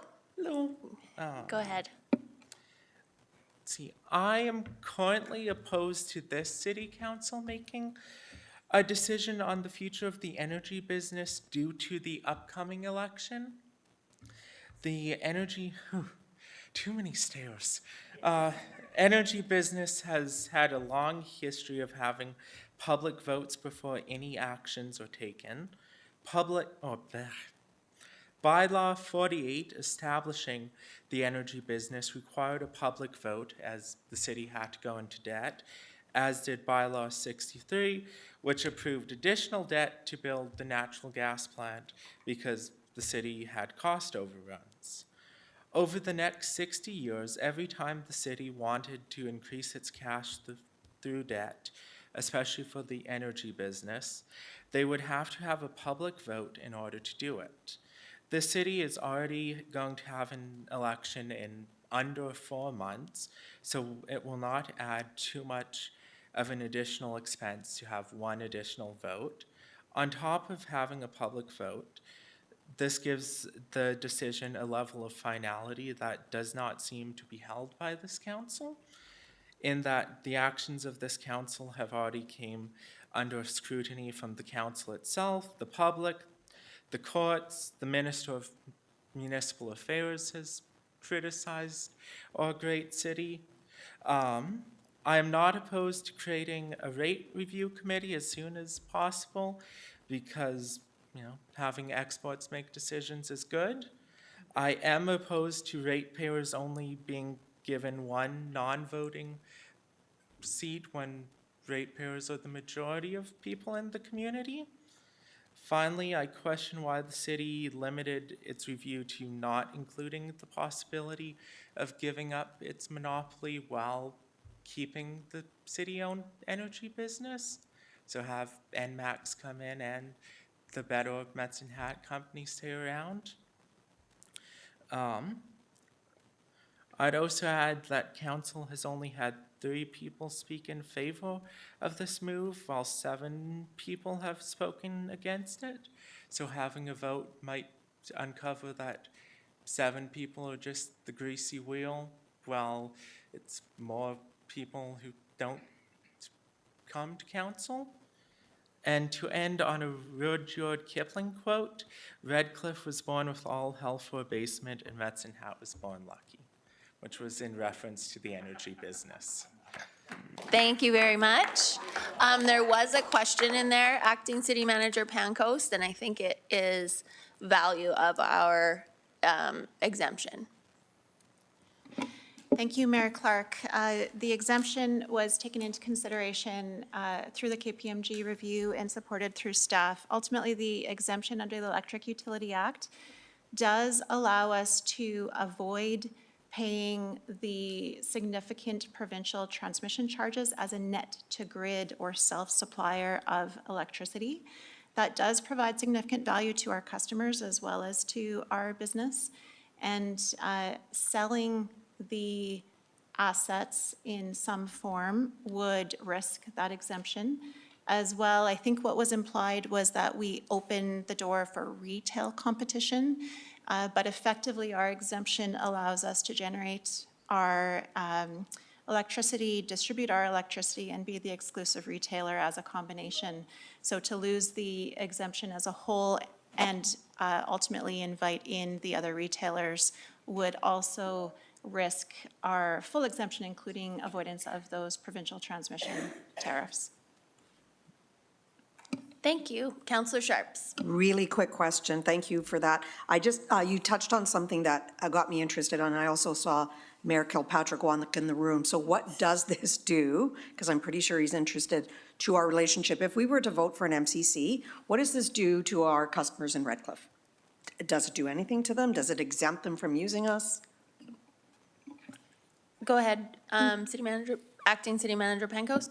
Mayor Clark, through the chair to Councillor Sharps, our approach in terms of our jurisdictional footprint, which does include Redcliffe, Dunmore, and parts of adjacent Cypress County, would be unchanged from today and would be still subject to the proposed regulator as the rate review committee, with the intention of having equal, fair, appropriate rates across those ratepayers, and actually that would be a requirement not to discriminate across the 2 jurisdictions, municipal boundary or otherwise across the comparable rate classes.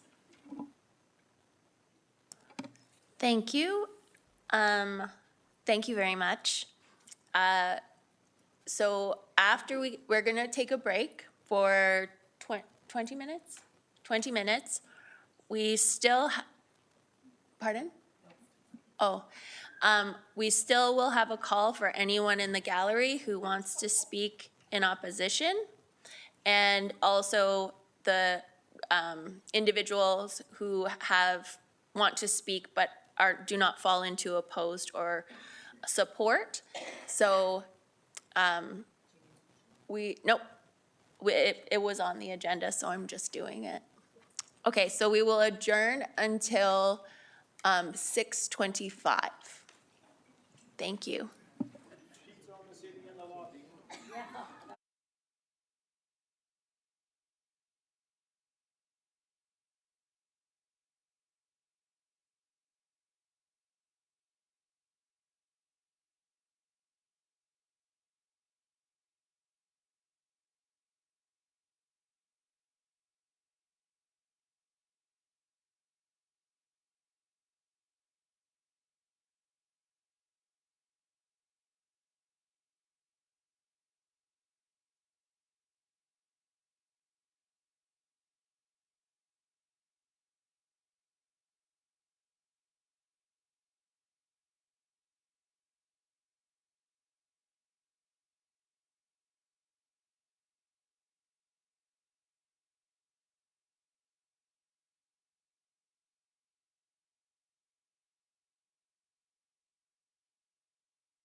All right, I will call the public hearing back to order.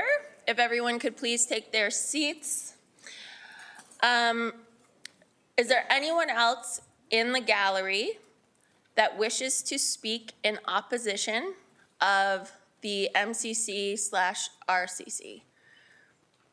Please come down to the mic. And also, if there's anyone online who wishes to speak in opposition, please use the hand up function in Teams to identify yourself.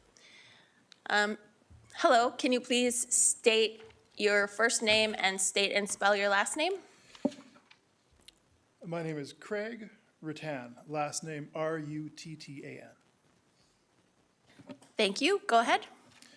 All right, first, I would like to clarify what would be the difference in the tax position of a municipally controlled corporation. I understand that there's pilot or pay in lieu of taxes for NMAX and other similar entities, and I'm wondering how that differs from the position that a city-owned direct public entity that we currently have is.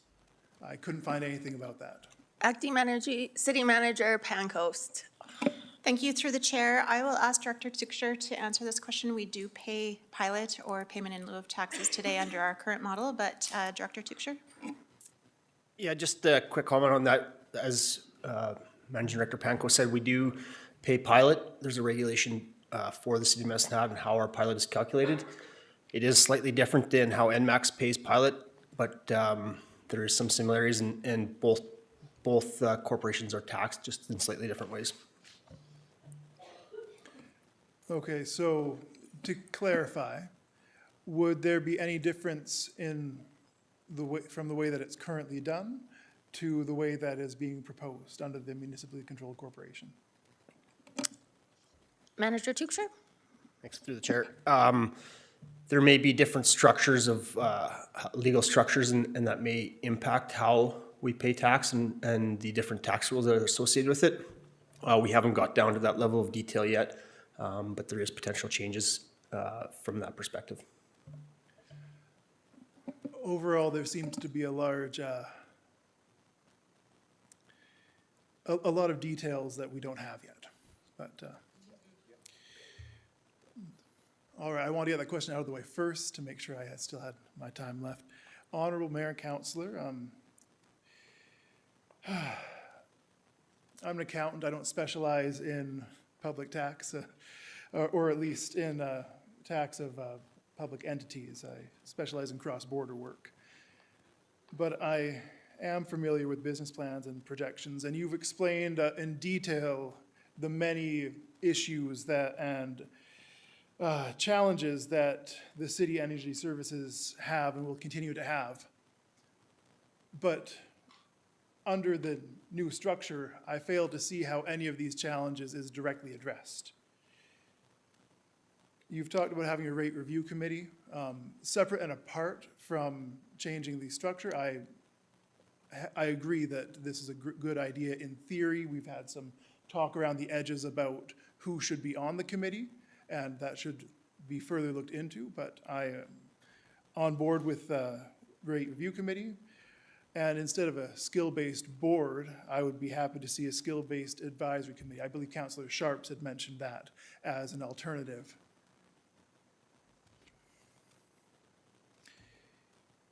The only real advantage that I can see to having a municipally controlled corporation, well, it provides political cover for unpopular or difficult decisions that councillors may not wish to make. I would recommend to any councillors that do not wish to make unpopular or difficult decisions to not stand for election in the coming elections, so as to avoid taking on that responsibility.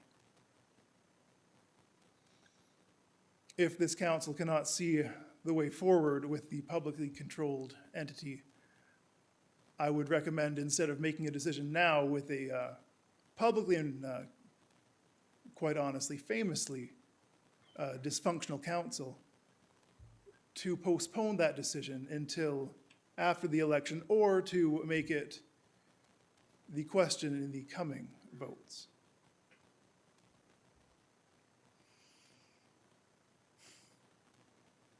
The public accountability will be lessened under the proposal. And any increase in expertise or experience that could be brought by a part-time board could be brought by advisors and committees. We've had these discussions here in Medicine Hat in the past about separating out the utility from the city. I recommend that the previous decades of discussions be taken into account instead of trying to once again reinvent the wheel.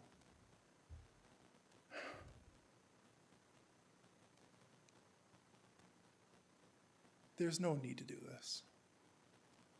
And separating out a beloved public utility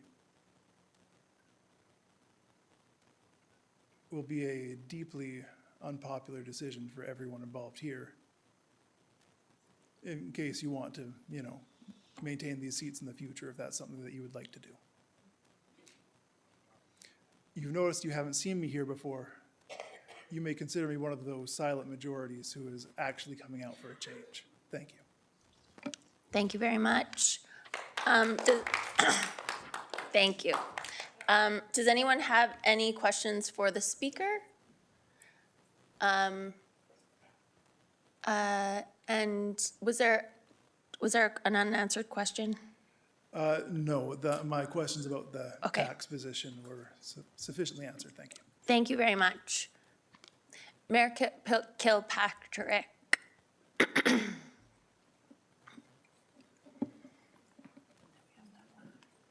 Yeah, but. So does this mean I don't have to say I'm Dwight Kilpatrick, K-I-L-P-A-T-R-I-C-K? Good evening, honored mayor and council and city staff. I'm just here tonight to pass on some concerns that we have talked about in Red Cliff since you guys started doing this, and I was even approached by a couple of councillors to ask if we had any concerns. And like, we probably have the same concerns as some people that have already spoken before. And so what I brought today was taking off of the website what was deemed to be the improvements to have an MCC, and we just put our thoughts behind some of those. So there was the improved governance, and it said that the current governance model at the City of Medicine Hat administration and council level has provided for years effective governance with respect to the system. So the need to change that is just something that's perceived coming into play recently.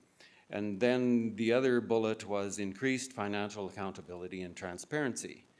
And right now, council does have to be transparent with all of their votes. Their accounting has to be transparent.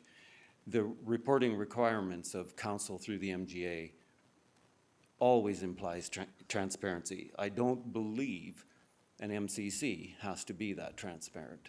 So I actually think that that's going the other way. Improved access to council.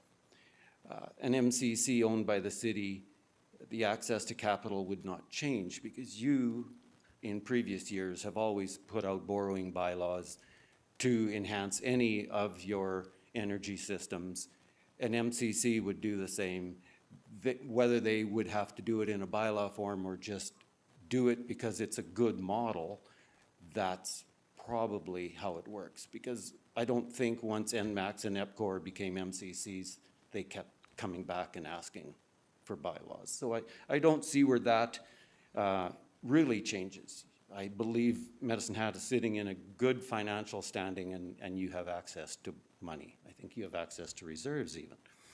So maintained competitive rates. I think what happened when you were in that 5-city averages, some of the prices of the averages got very high, and that created some angst among residents. And at the same time, you were also being transparent in the amount of profits you were making, and that caused dissemination. anyway, I'd use the word poo, but I know that discombobulates you and it's all bad. Anyway, so there's, even as Administration Pancoast has said that the MCC could find efficiencies to make up that $2.3 million expenses and the 275 or more board expenses. I think efficiencies can be found today.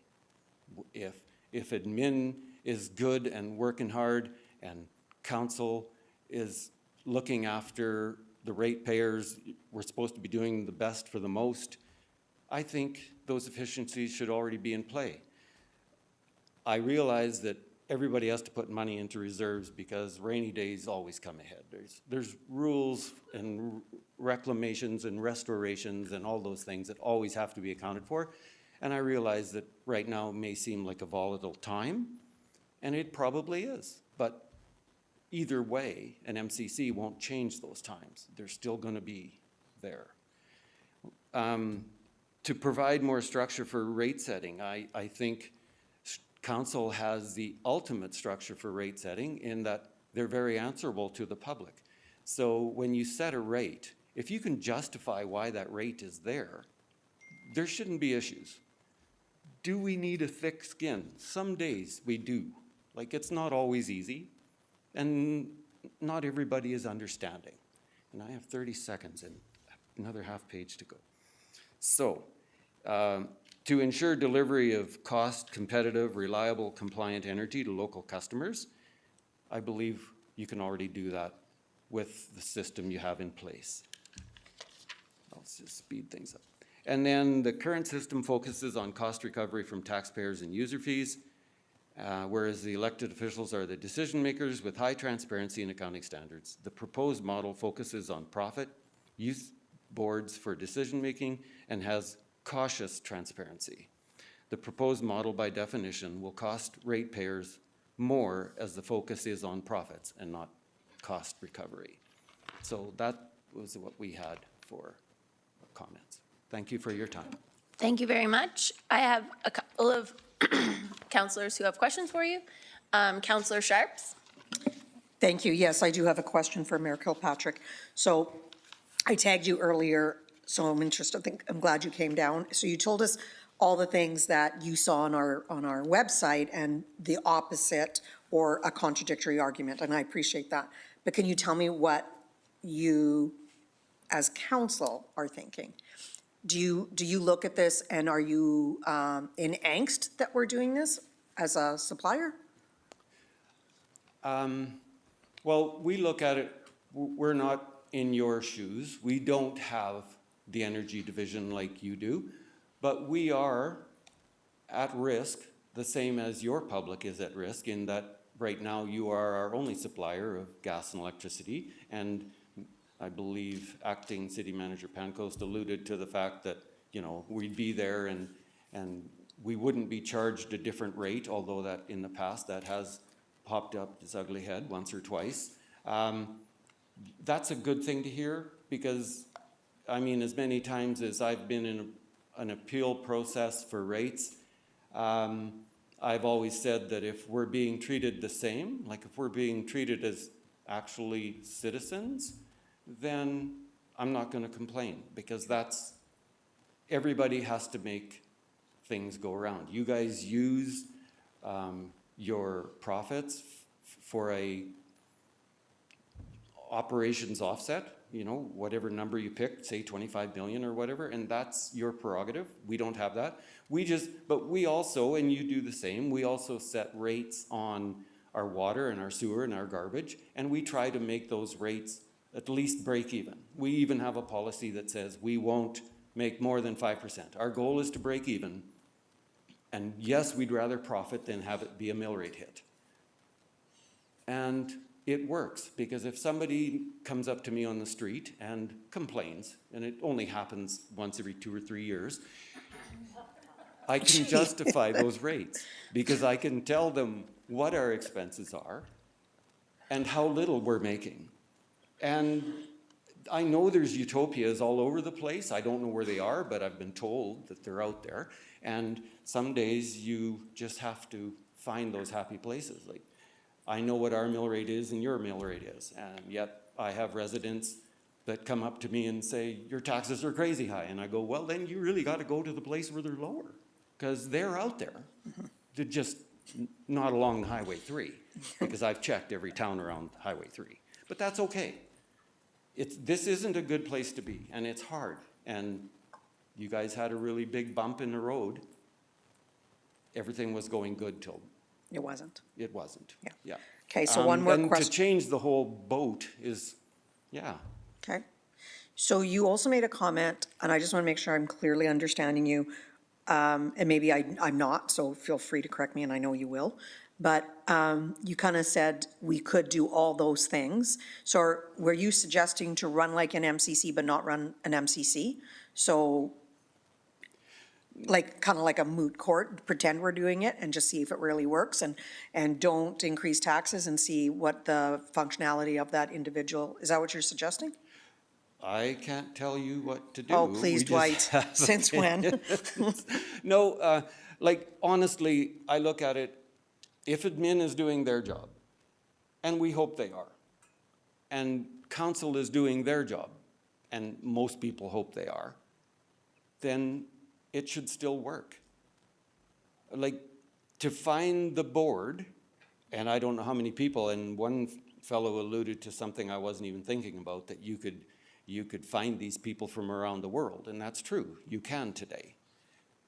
I don't know if that's, I agree with some of his aspects. You'd never be a team when you're coming in from all over the place. But no disrespect to any of your admin, but they're already hired for their qualifications. And if they think they need a sounding board, while that's nice, that's expensive. And if council needs a buffer, that's nice, but it's expensive. And I do know this for sure, that the more layers you put into a system, the slower the reaction time, the harder it becomes. And I don't want to put you guys on the spot, because but sometimes Medicine Hat does get rumors that it's very hard to deal with the layers of bureaucracy here. And we're talking about adding another one, and I'm sorry. But you've heard it before, right? I'm not trying to be hurtful. Thank you. Councillor Sharps, do you have anything further? No, it's like reliving Thursdays with him though in IMC. So I appreciate your honesty always, Mayor Kilpatrick. I really do. So, and I actually find your experience invaluable. So thank you for coming forward. Actually, I will say that all the speakers have been gracious and have posed some great food for thought. So This thanks. was very It's enlightening. awesome. Yeah. My Yours is open houses yeah. are definitely I've heard. boring. You guys do way better job. We have one more counselor who has questions. Councillor Knodel. Thank you, Mayor Clark. Through the chair to Mayor Kilpatrick. So we have a historic dependence on our utility business. So it is what offsets our tax costs. So if over time, from what we're hearing, is over time we are possibly, because of the cost to run the business, having the possibility that there's going to be less profits. So what I'm concerned about, and perhaps Acting Managing Director Pankos is the person to ask, but maybe not you, but I'm going to ask you anyways. We're built as a system to depend on these profits. And if the dependence on these profits over time, say we were talking about breaking even, cost recovery, like we don't ultimately, like you're sharing this thought that we shouldn't have to make money. Like if we do things publicly serving, we should be focused on breaking even. If we break even with our energy business, we are going to be in a pretty deep rut for our tax base. Like our taxes are going to go up if we don't make money for our energy business. So when we're built to be sustained by these profits, is there, in your perspective, a way I know people have commented about just, if it ain't broke, don't fix it. But as our profits go down, what do we do other than start innovating to problem solve the reduction in our profits? Because if we focus primarily on cost recovery, we were talking about that months ago, maybe even a year ago, council voted to run, this is longer than that, run Comco like a business to promote profits, right? And then we had public backlash. We didn't, because things skyrocketed, prices skyrocketed, and the public said, we do not want to pay those business-focused prices. Fair. But what, in my brain, I'm going, so we have this system that's built on profits to offset the cost of taxes. As profits go down, taxes go up. So how do we find that happy medium in a way that honors what you're saying, which is just break even? We don't need to make money, but unfortunately, our community is built on a different structure. So I guess I'm sorry if I said that I did imply that utilities in Red Cliff, we try to just break even, right? Because they're taxpayer funded anyway and rate funded. It's the same people. So I've always said in all my silly years is there is only one ratepayer. And if you try to get it to them, if you try to get it from them monthly on rates or on other fees, and I know that Medicine Hat and Lethbridge, because I own a house in Lethbridge, so I see my utility bills there all the time, they put these extra little fees on, so I pay almost $20 a month extra to have utilities in Lethbridge. It goes directly, in my opinion, into a tax pot. And Medicine Hat has historically used profits to offset taxes, and there's nothing wrong with that. And the people should be understanding of that. I mean, I'm just saying, when you're transparent with them, if you can justify what you're doing, it should be good. And no, not everybody will understand. There will always be the fringes. But the other thing, and let's just compare Medicine Hat taxes to Lethbridge taxes. They don't profit as much. They do sell electricity, they get some off of that, but they're not generating that electricity. They're just a retailer, right? And we can pick who we want for electric and who we want for gas. But they're still making money. They're still charging the monthly fees. They're still charging the service charges, and then there's the rate riders and all that. When I compare, there's not a big difference. Medicine Hat's taxes are, I'm going to say they're 20% less than Lethbridge taxes, and the Red Cliff taxes are 50% less than Lethbridge taxes. And I know because it's June, and I have a bill that reminds me of that. But I still hear that we have high taxes. And if I go to Lethbridge, I hear that they have high taxes, and I have to agree with them. But that's their way of operating it. Obviously they don't have the subsidies that you guys do. They're bigger, they have some efficiencies that way, like your buses. I know the cost to run those buses as a service to the people is a heinous tax loss. It's never ever going to make money, so you have to offset that. You're allowed to make profit, it's not a swear word, and you've been using it historically for years. And all I say is, like, pick a number. So you tell Acting City Manager Pancoast that you want $30 million profit because you need that. And then after that, she has to run the business. And that business includes all those crazy things coming up in the future and reserves and all those things, because nothing lasts forever. I don't know what a turbine costs these days, but I know they wear out. So everybody has reserves. We're already used to doing that.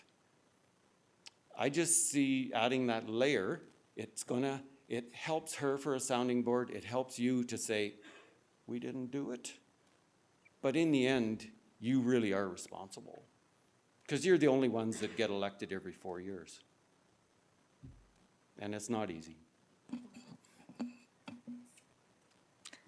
Do you mind if I ask, through the chair, to Managing Director Pancoast, can we cap or set a cap on what our profits we'd hope to make for the year to break even. And then, again, we've talked about like artificial pricing, like it would have to be an artificial price. Is that something that can be done? And I'm not saying that you're leading me astray, but would like to hear from you if possible through the chair. And I'm just wondering if you're reflecting, Mayor Kilpatrick, maybe there's a second question in there of, we continue to be profit-making, but say the municipal side needs X dollars, and you need to manage the business with whatever else, other profit you make. So it's two different things. Acting City Manager Pancoast. Thank you. Through the chair, I'll first highlight that I anticipate the experiences that Mayor Kilpatrick are speaking to are with respect to utilities, and particularly the environmental utility, the water, sewer, waste collection, are comparable to that, including our own environmental utilities that would stay with the City of Medicine Hat, but also the distribution businesses that are proposed for the MCC are also on a cost recovery basis. So they are already cost recovery plus what is deemed to be an allowable return on the capital invested, which is reflective of what the provincial regulator determines. So we try to mimic what occurs provincially. So that's already cost plus, pretty close to break even, except for that allowable capital return on our distribution business. It's the energy business that is quite different, quite volatile, subject to the procurement of natural gas to fire our electric generation assets that varies through time, that we do need to compete on an export basis in the broader market. So the concept of breaking even when it comes to the power generation business isn't quite the same as the utility side, the distribution or the water provision as an example. And on an MCC model, that is requiring to be profit-oriented. It would be a different model if it was not. But the other reality that was alluded to is, unlike Redcliffe that has the same taxpayer and ratepayer all in one, we have taxpayers who, through city decisions, have ultimately invested in assets, including power generation, but also the distribution side. But we have rate-based customers who are across 3 different municipalities, and we aren't able to differentiate price across those ratepayers. So to the extent that we can be common on pricing across all 3, without creating a cross-subsidization, because if there is an artificially lowered price to those rates on either the commodity or distribution side, that might benefit the ratepayers, but it comes at a cost to the City of Medicine Hat taxpayers because dividends would then be lower, and those dividends would not come back to the city. So historically, that behave as a business and drive fair market value approaches is because we're trying to minimize that risk of cross-subsidization while still being fair to existing ratepayers and still looking to retain and attract new ratepayers and new growth for the city. Thank you so much. Thank you very much, Mayor Kilpatrick. Is there anyone else? This is the final call for individuals who wish to come forward to speak in opposition of the RRC. Did the same thing, sorry. Okay, one more. This is the final call. If you have something that you want to say in opposition, please do come down to the mic at this time. Hello? Hi, Can you please state and spell your name? my name is Polly Bateman, B-A-T-E-M-A-N. Okay, I've got a number of questions. The first one is, does the city plan to transfer the gas plants to the holding company prior to the election in October? So I'll let Acting City Manager Pancoast answer that question. Thank you through the chair. I'm not clear that this would be in scope for the public hearing. However, to provide an answer, We are considering the long-term outlook for our natural gas production assets, and we are looking at the possibility of a sale, possibility of retention, and possibility of early abandonment and reclamation. But if you're referring to our gas-fired electric generation assets, no, the only plan or recommendation at this time would be to consider moving them into the municipally controlled corporation, should council desire to do so. Were you asking whether our gas production is being transferred to the MCC? I'm asking, yes, yeah, that's what I'm asking. That's what this is all about, right? Well, Is the transfer of the city of Medicine Hat's gas and power resources being transferred into a corporation. The MCC is a corporation, right? Yes, thank you very much. So the actual gas production assets will not be transferred. So we're only transferring the electric generation, and then the transmission of gas and transmission of electricity. Acting City Manager, did I miss anything? Yes, so the gas assets, the wells, and the plants, those are gonna stay with the city. Okay, they're not going to be transferred into the corporation at all, ever. I can't say that for sure, but they are not part of the proposal. However, the electric generation, those will be transferred at some point, and maybe it would be helpful to get an answer to that of when those assets are gonna be transferred.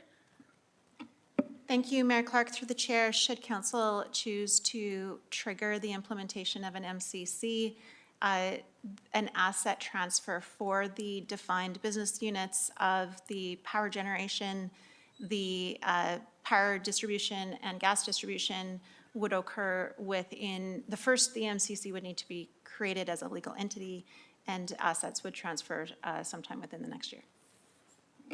And is that going to be before the election? I would say that's unlikely, but Acting City Manager? Thank you for the question. I may defer this one to Solicitor Clausen if he has a better estimate, but I'm not clear that we actually know a precise answer on this one. How long do you think until you would draft and bring back the universal shareholder agreement? Through the chair, I will defer to Solicitor Clausen. We do have an early draft of something that we could bring sooner than later for council, but I'll defer to Solicitor Clausen. Solicitor Clausen. Thank you. Thank you. Through the chair. Yes, there is a draft unanimous shareholder agreement, which is still subject to internal review, but it's in pretty good shape and could be shared with council relatively soon, in my view. And then in terms of creating the legal entity, that could, like, if council were to decide to execute the implementation plan and incorporate the MCC, that could be done within several weeks after the decision. And then in terms of asset transfers, as Acting City Manager Pankos indicated, it would be likely sometime within the next year, but I agree with you, Mayor Clark, it's unlikely that it would occur before the next municipal election. Thank you. Okay, next question. What further legal requirements after this council meeting are needed before the council will be requested to vote on the transfer of assets? Acting City Manager Pancoast? Thank you, Mayor Clark. I may again defer to Solicitor Clausen.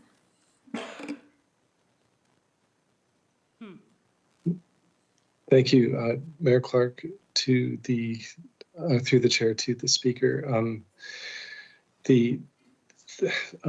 This public hearing is one of the primary legal requirements for council to, before council makes a decision to establish a municipally controlled corporation. It has to make certain information available to the public, which it has done.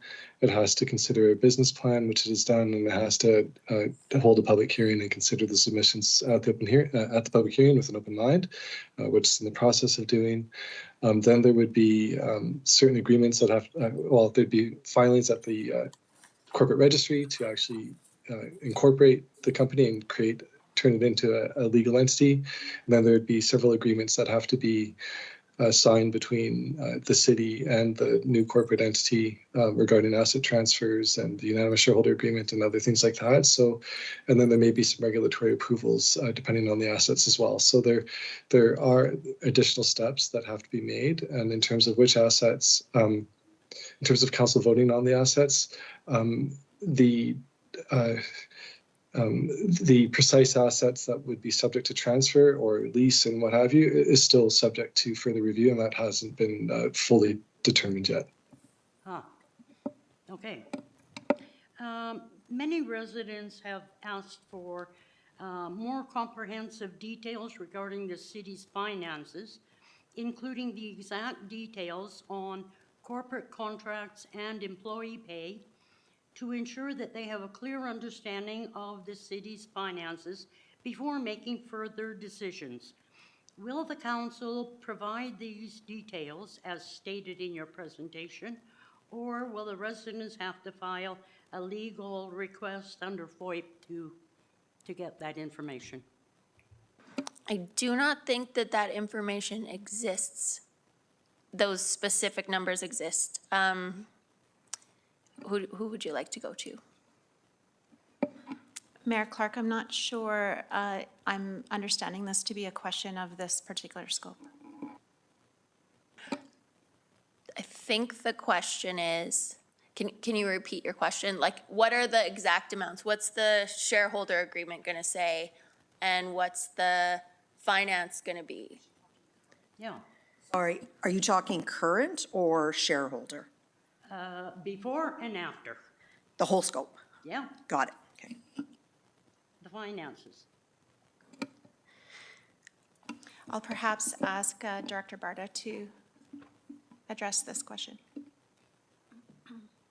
Through the chair, so the financial statements currently are presented to council annually for their review and information. With the MCC, that will come forward as part of the shareholder review. So the MCC will bring that forward and discuss that with council. As to the level of detail that we're looking for here, I suppose, that could be determined by council as to what level of detail they would like to see from the MCC. Thank you. Do you have any more questions? Yes, lots. Okay. Just a couple more. Okay, thank you. Do you feel that providing a presentation in May of 2025, council meeting, and requiring approval from the council at the same meeting gave the council sufficient time to meet their fiduciary duties to view the material? So they were given information and they were asked to vote on it on the same day. Did that give council enough time to do their fiduciary duties? I expect the answers would be different around this table, but I will say that it's possible that someone will make a motion to postpone the decision on this item until a future date to allow such consideration. Okay, so question, the answers are different, right? Okay. Was the public also engaged in the initial decision process to move forward as set out in the Municipal Government Act? The public. I think that as part of the creation of an MCC or the public consultation as part of this process? Well, that only happened, I mean, this is the only public meeting, right? Yes, this is the public hearing. There were a few engagements with the public prior to this and some online things that happened in terms of public consultation. Those would have started in May. In May? Yeah. And how were they, I never heard of those.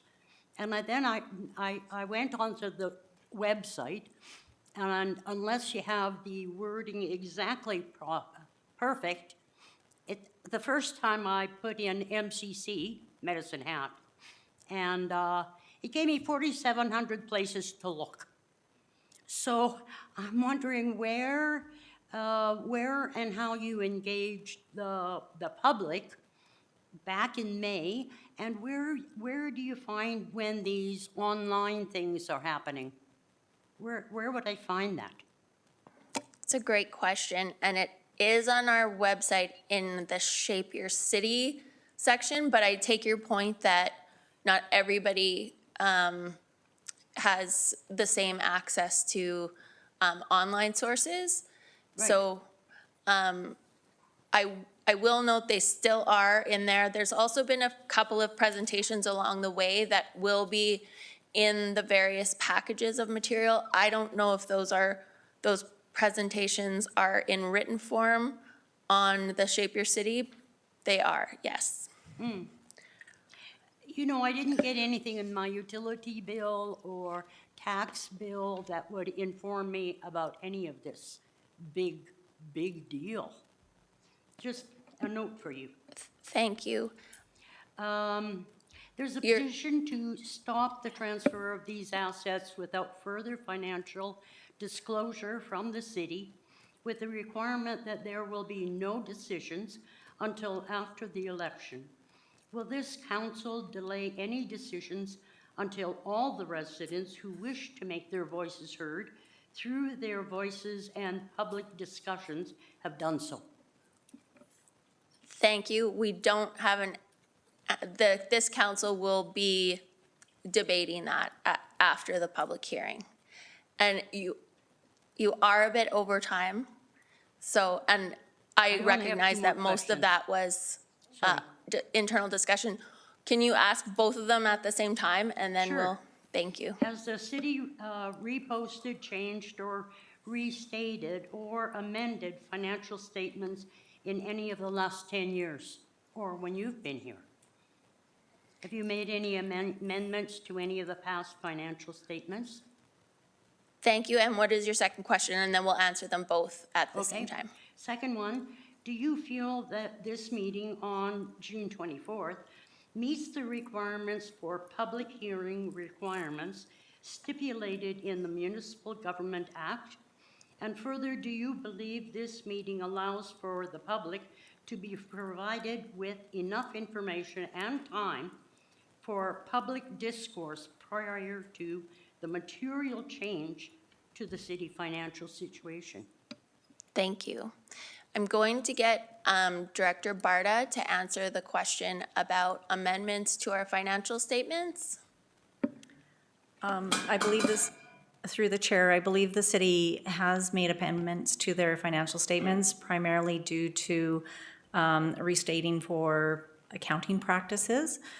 We also have restated where the overall financial position doesn't change. However, it's reclassifying sections of our assets and liabilities or those types of things. But overall, our financial statements, the accumulated surplus and financial position doesn't overall change.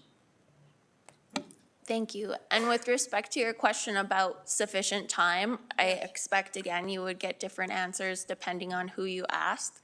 Agree, this is a very big issue, and it's a lot to think about, and that takes time. Is there a place that, I got a million other questions that aren't on here. Is there a place that I can email the questions for answer?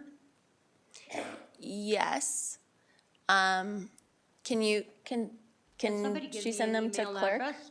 Clerk at medicinehat.ca. Okay. Councillor Van Dyke?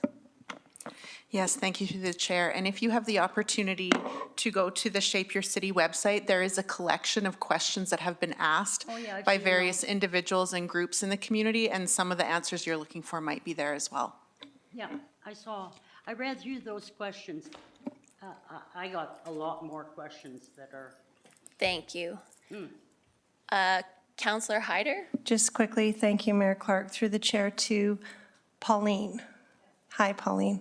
I appreciate that you're very thorough, and I love it, and that you had the courage to come and ask these questions. I just wanted to comment on the topic that people think that we've just come to this information, that this information was just given to us recently. That is not the case. We've been working really hard with Managing Director Pankos and her team with lots of long hours and lots of meetings, lots of educational pieces about the MCC and the Rate Review Committee. Like Mayor Clark said, this is not a decision that anyone is going to make lightly. It affects everything and everybody in our community. But I just want people to know that this has been a lot of work put into this, a lot of hours and a lot of education been given to us by the great team that works for us. So I just want people to be aware of that. So thank you, Pauline. I totally appreciate that. But my final statement is this really should be put off until after the election.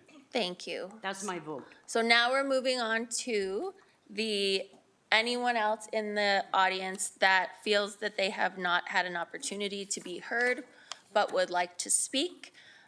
Anyone in the gallery who wishes to speak, please come down to the mic and state your name. And we also have someone online. No one. Okay. Yes, so actually Robert Mostyn gets to go first because he registered. Bob, yes. Thank you. I just wanted to answer Pauline's question about any amendments to financial statements. I believe it was last year that this council approved $1 million when the city power department dropped the turbine and had to send it back, and it was put onto the previous year's budget. So that was a very significant change to financial statements. Thank you. Thank you. Final opportunity for anyone who wishes to speak. Okay. Ian Parkinson. Big surprise. The city of Red Deer is going through the exact same process with a municipally controlled corporation. It has taken them 36 months to reach this point. This city council and its administration has done it in 6 months. That is far too fast. Too many of our ratepayers or residents or whatever you want to call them are confused. I'm definitely confused. If our energy distribution and generation department has done such a stellar job for the last 75 years plus, why do we need 2 more levels of bureaucracy to supervise them? They're either very good at what they do or they should have been fired. Okay?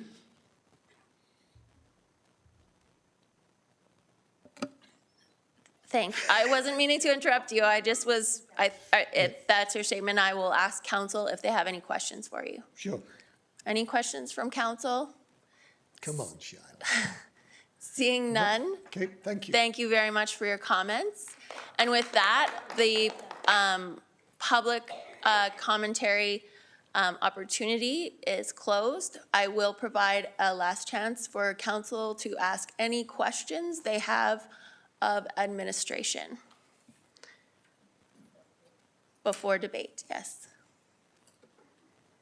Okay. I don't see anyone. So with that, Councillor Robbins. Yeah, I'd actually like to make a motion if I could. Can I close the public hearing first? Yes, please. Okay. The public hearing is hereby closed. Councillor Robbins. Yes, I just wanted to make a motion to defer this item so that I can contemplate what I heard today and also review the late submissions carefully. And so I would suggest, I don't know what a timeline everyone else might think, maybe they would disagree, but I think the second council meeting in July, 20, I forget what day that is, 21st, I think, yes. would be enough time I to can second. process this information and review the material we received late. And then we already have a public hearing on the 7th, so I would second that motion. Thank you. Any discussion? Seeing none, we'll vote on the motion to postpone the business arising until July 21st, 2025. Just need to reset the voting.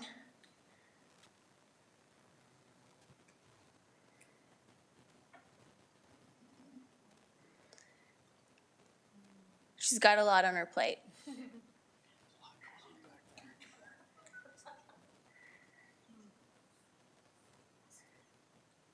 We could go around the table if you like.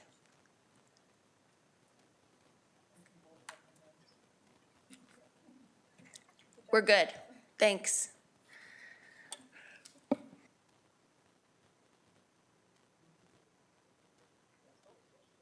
And that passes. So this business arising will be postponed until July 21st, 2025. Seeing no further business on the agenda, this meeting is adjourned.